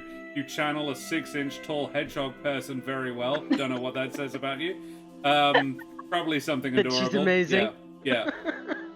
I am gonna shout out the invention of the Spot teleporting through the ship Yeah. design. That was 'Cause mine. Travel safe. I loved it. I loved it so much. Because how else does a little tiny little ball get around a big ship? The answer is, of course, through the tubes. Through the tubes. Absolutely. I have to shout out, I'm not a face hugger. That was, Yeah. that was delightful. And sort of, oh my god. I'm just laughing too hard. I can't even remember what I was going to say. ZuRon sort of somehow unwittingly turning into like Spot's steed throughout. Yes. Just the reoccurring theme of Spot riding on ZuRon at various intervals. Yeah. And ZuRon, who's only like the big guy because of his giant like Yeah. suit, but those interactions were both Priceless. Absolutely priceless. exactly. Exactly that. I'm going to say with ZuRon and Spot actually basically threatening to pull him out of his suit to heal him. You won't come out here to me, I'll come in there to you. Yeah, she is small, but she is fierce, and I love her. Yeah. Yeah, that's okay. me. Self. I think the hedgehog Roomba thing just through the grass. Description. Yeah. Yeah. Yes. It's almost 'Cause like a I've tiny seen one of the velociraptors in the long grass. You just see this. Yeah. Because I've seen that. There was a family of hedgehogs living on my porch, and I've seen baby hedgehogs do that in grass. It's like, Alrighty, excellent. Right, we need a D4 in chat, please. Oh, I'm gonna have sore cheeks tomorrow. Yeah. Same. That's I'm alright with absolutely it, though. fine. Yeah. D4. Tony got a 3, and the Lorite also got a 3. It's conclusive. We're talking about Josh me. moments. Favorite Josh moments. Favorite DM moments. Oh. I have to say, making all the creatures on the planet furniture. yes. That was freaking inspired. I love it. I mean, you also got a 3. Yeah, it's definitely me. I'm gonna go with dealing with the fact that I came up with. This is my last name, by the way. Right at the start, and you're just going. Sorry, that's nope, absolutely. And how small you made us all kind of feel in that moment, I think was great. Like, I know it had nothing to do with the main core, but like, Oh yeah, I love that. Thank you. I really did like the performance of Sunshine. She's a sweetheart. I'm like, Girl, stop being mean to her and treating her like she's an it. She's a person too, just like everyone else. She's a nice southern gal who's also a giant manta ray. With I love her. She's great. We love her so much. Crispin Crunch says the cheerleader girl. Yes, Yeah. that was fine. I like Brittany. Brittany Yes. Fleischman. Brief but impactful. ZuRon I really is absolutely obsessed she with may her. return. Skylar hates Yeah. her. Brittany Fleischman. I just really enjoyed it. It's like Tonka, Slathgalzer, Britzit, and Brittany. Yeah. Yes. Mandy And- doesn't hate her, but in the Regina George kind of way, unfortunately. Yeah. It's like, oh. Spot likes Brittany because Brittany is so easy to prank. Yeah. And I love Brittany, especially like I loved all of that rival crew, yeah. but especially Brittany. And I see her like the only human on campus, Yeah. kind of deal. She's You look at the very variety of anti- races. Yes, Like, like humans make up about 3% of the entire school. yeah. I was like, yeah, I love that. I liked the little thing. I liked Euripides nuts for the rival crew Yeah. name. Quite happy with that one. So good. And I quite like the narrative, the setup. I like the little just as an idea for a little quest. Building in what you guys gave me, and throwing a lot of it over to you guys. That feels to me very much the vibe of this game is collaboration. It's a story making game, and I believe that the players should be fundamentally involved in it. So hey, what planet do you go to? Improbability drive monsters. Yeah. I thought that was fun. That was cool. Awesome. All right. Well, we need a D3. Ba-ba-ba-ba. Ba-ba-ba-ba. Nice a rig, I declare. Yes. A 3. It's a Gets a 3. 3. It's Terrace. Hi. Alrighty. Favorite Terrace moments. I'm trying to. Oh goodness, what do I call it? Because just the description of Terrace trying to survive the giant futon, it just reminded me of like the cowboy competitions where they try to ride the bucking ball. That's This is- kind of what I was going for. Feels like a slightly tamer version of the game. It was like, who could stay on the couch? Remarkably difficult, actually. This is an angry couch. Yeah.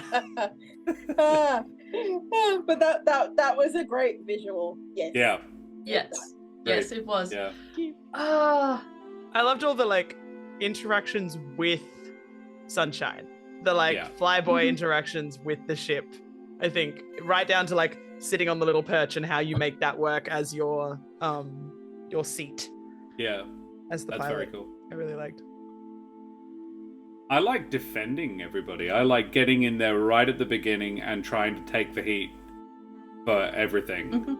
I thought that was really cool. I was like, how to establish in a single line who your character is when it comes down to brass tacks. So it was a really nice character moment. Thank you. Meanwhile, Spot sitting there just waggling her feet. It's like, I had nothing to do with this. I've been No, chilling. I've been jamming on the saxophone all morning. Yeah, And ZuRon's like, these people aren't even my friends. What are you doing? No. I was literally just standing next to them, and now I'm being not punished.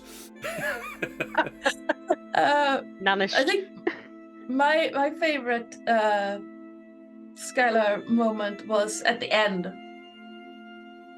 Just jamming his beak full of chocolate. And I'm like, dude, you're a parrot. You should eat the chocolate. But Spot is like, yes, good. It's not That's in racist. my medical... Don't you dare.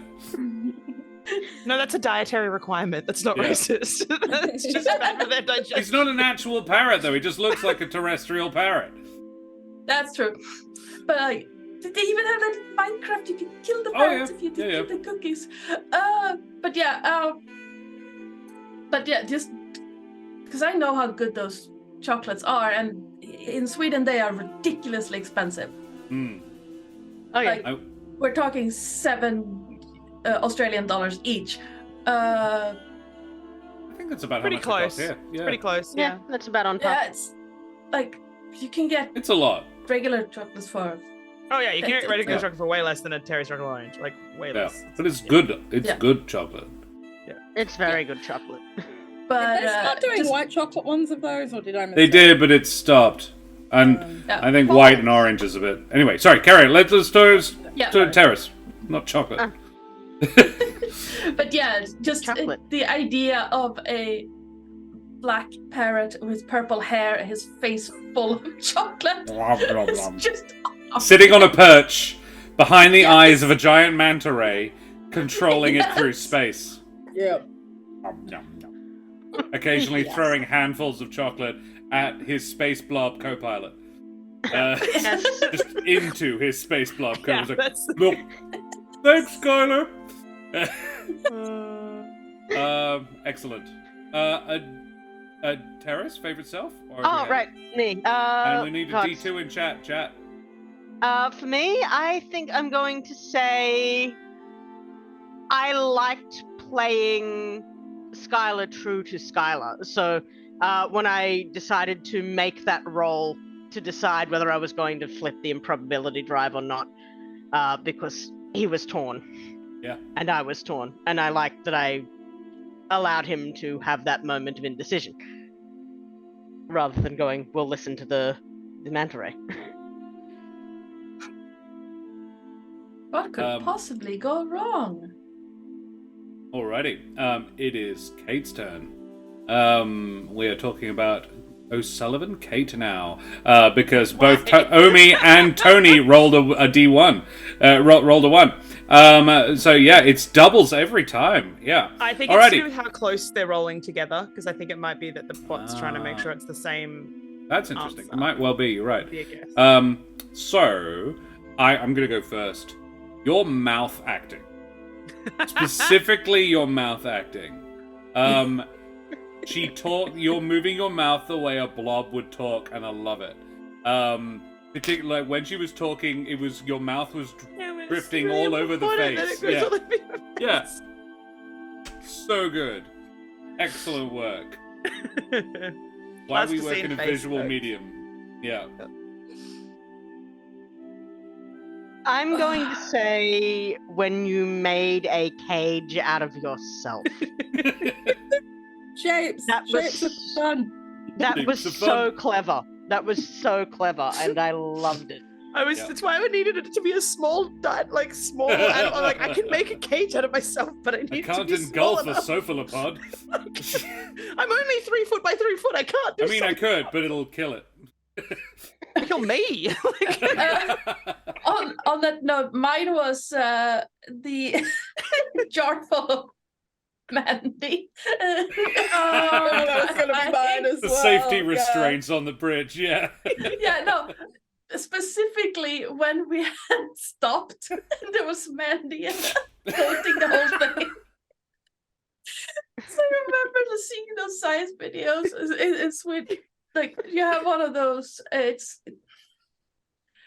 kind of like if you mix egg whites and sugar into a kind of foam. Not Yeah. meringue, but it's a foam, and you cover it in chocolate. Put one of those in there and just. Oh goodness. I had that idea. I was like, okay, yes, that, yeah, and yeah. I do. Mine, because mine was taken. I absolutely loved the little containment cage. That was hilarious. I do have to say that it was like a fun moment at the beginning where Mandi is apparently so good at waste disposal that the dean had to halt her punishment to offer Mandi a job after graduation and be like, no, seriously, we need you on waste. You'd be very welcome back. We can use You're good so money, good at tenure. pimping fuel. Power the was school great. off you for days. Yeah. I have another, but I'm gonna let Kate go first. I mean, I think what you were hand waving at is kind of what I was going to say about mine. Was just like, I really enjoy doing stupid physical things. So like when I was sinking into my chair, Yeah. and just melting myself, and I was like, this is dumb. This is where we're going. All right, we're going from here. The This is detail that you're how sitting it on a starts. wicker chair. So just like all the- slime. Like all the moments where I got to like conform myself to something just Yeah. felt correct. Like that. my spirit animal is an ooze, turns out. I like gelatinous. I made gelatinous cube emotes for Dungeons and Doctorates. Why do you think these exist aside from for me? All right. Well, finally, we need to talk about the wonderful Malika.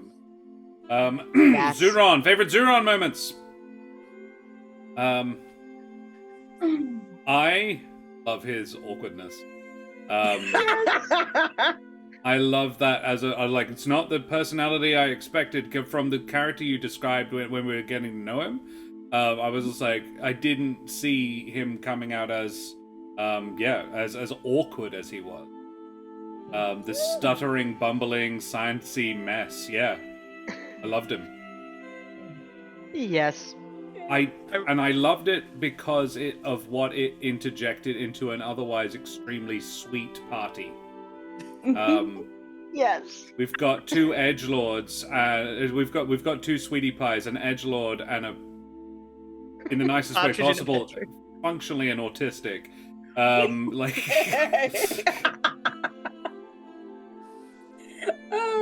No, I had fun with that. I really enjoyed the ship doesn't let me in. Yes. Like, just that added detail of like, we kind of established that it didn't like you, but like the whole idea of it's not even gonna let you in without someone else. I like the bit where the sofa raised up and you decided to scurry under it to continue scanning. Yeah. Just that I will put my life in danger to get a better reading on the big thing that is about to stump me into jelly. Yeah. That was amazing. In And that's fact, another one of those character moments. I realize I am remiss. I should have given you another adversity token for that because you deliberately. It was your flaw that was causing you to do that, and I only gave you one adversity token. So consider you have two. Oh, sweet. Yeah, because Yeah. it went badly for you, and you were playing a flaw. So I should have given you two. Oh yeah, I have two of them now. Yes, he is very for science or for engineering. Same thing. Ah, Freaky Babe TV was a bot. Yeah. Aw, no. I'm sorry. I hoped. Never mind. Sorry, I've been bot sniping all night at the same time, guys.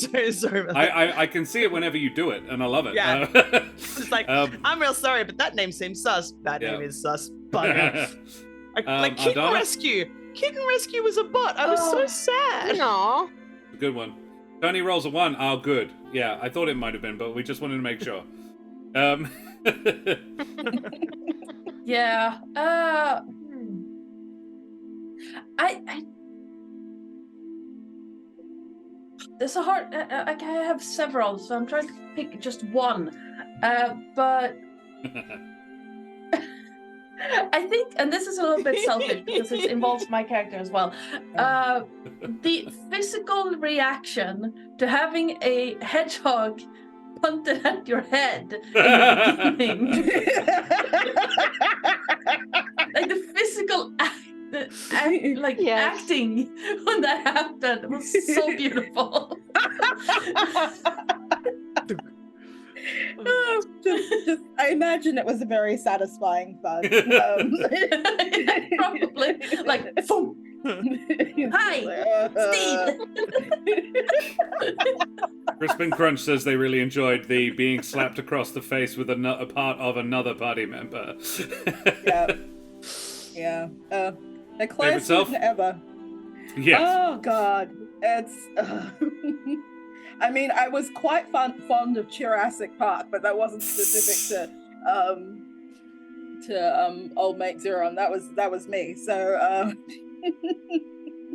I was working my way up to getting him to do a stupid 90s dance, and I was so glad that I got to put that in there. In That was charging amazing. up his suit after almost passing out by doing the Running Man on the spot. I want to say it was an uncomfortably long amount of time, like at least, a little bit too long. He was still doing it when he was Yeah. wheeling Mandi back. Yeah. Yeah, his little legs were still going in that.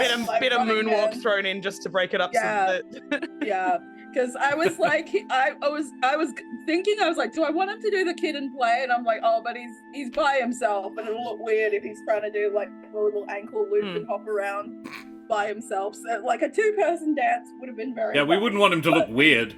Yeah, not at all. Yeah. We want him to look like very classy, like a little frog man in a human b-boy suit doing the Running Man. What's classier than that?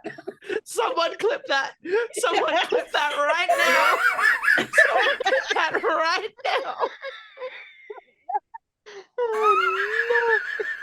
Oh man, but no, Oh. it's just yeah, working up to the Running Man. Save before yourself, like, it chat. just so happens to look like these references. But All right. So much of no, that was that so was fun. That was fun. I like that. Thank you very much, guys. That has been a splendid fun time. We should probably go away from here now. Those were some lovely favorite moments. Yes, we've been streaming for a good long while, so we are going to go and drop a raid on somebody. I think probably the dead gamer. Good old Dag. Drop a raid on Dag. But first, we need to talk about who these wonderful individuals are. Kate, who the absolute heck are you? Hello, I am O'Sullivan Kate on all of the things because it makes it easier for SEO to find you. I play as Rowan over on the Meeples and Dragons D&D campaign once a fortnight. So not tomorrow, not Saturday night because it is Easter, but the following week we are back. She's an adorable halfling. Definitely does not resemble this character at all. Whoops. And then I also play the opposite of this character. Physically, no. No, it's true. I also play a very, very stuck-up, pretentious elf over on Dungeons and Doctorates, a podcast all about D&D meeting academia, and otherwise can be found generally on the internet. I like it. Who the absolute heck are you? Hello. I am Malika Moon. I am here. I am queer. I am still getting less confused. I'm on my way. You're doing great. Wow. Oh, thank you. Appreciate it. I am the resident D&D newbie and very excited to be playing a system where everyone's a newbie because we've all never played this before and they're all learning as we go. And the real journey is the lessons we learn and the friends we make.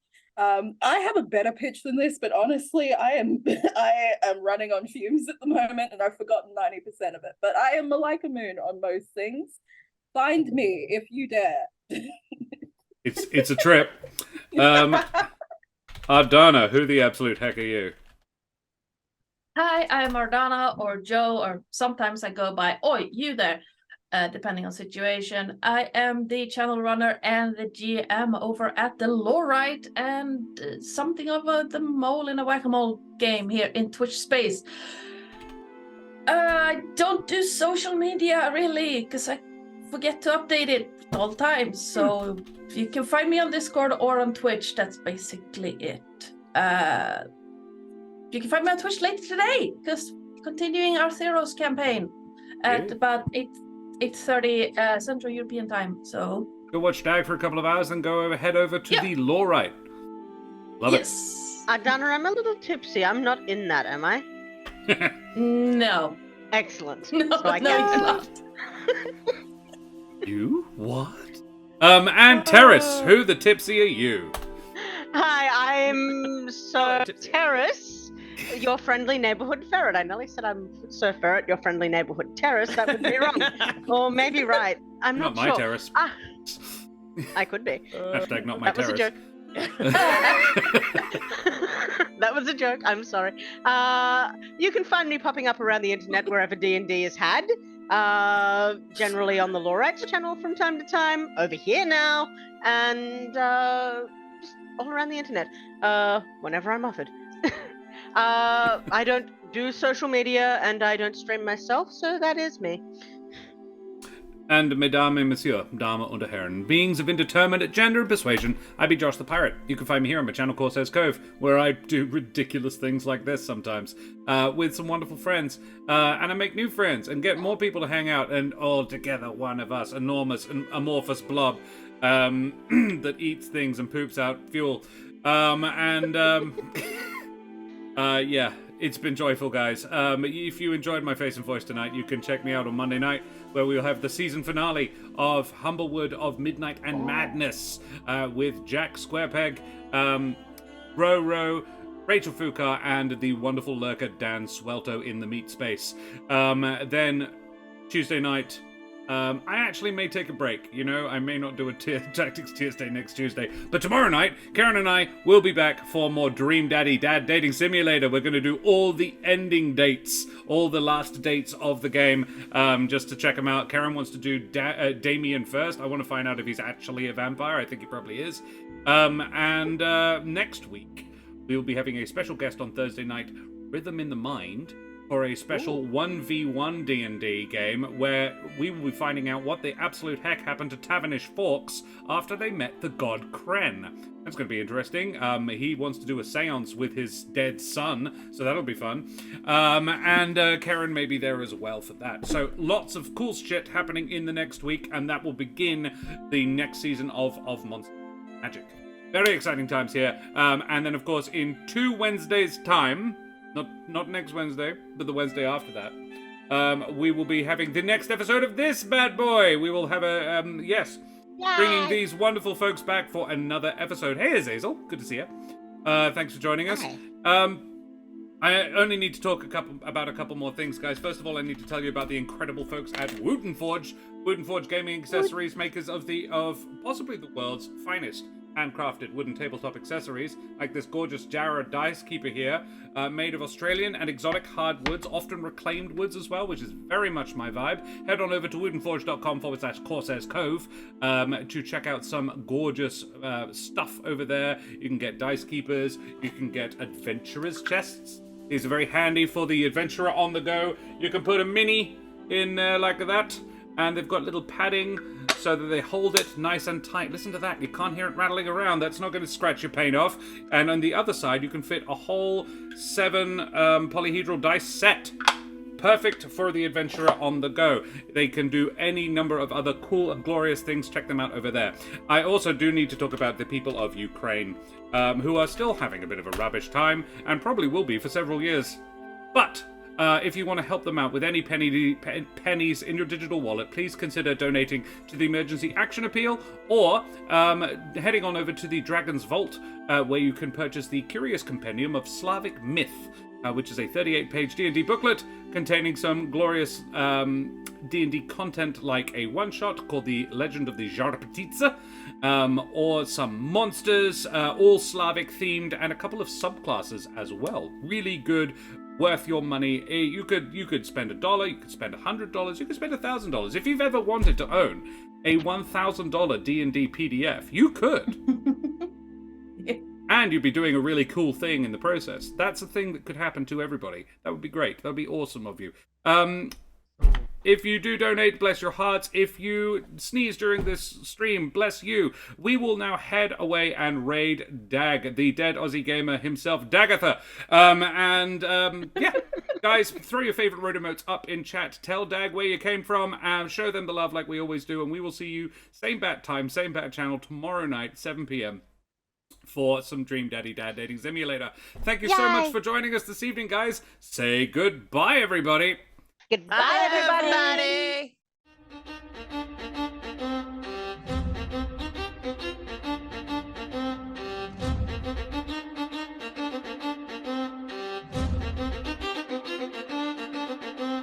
Whee!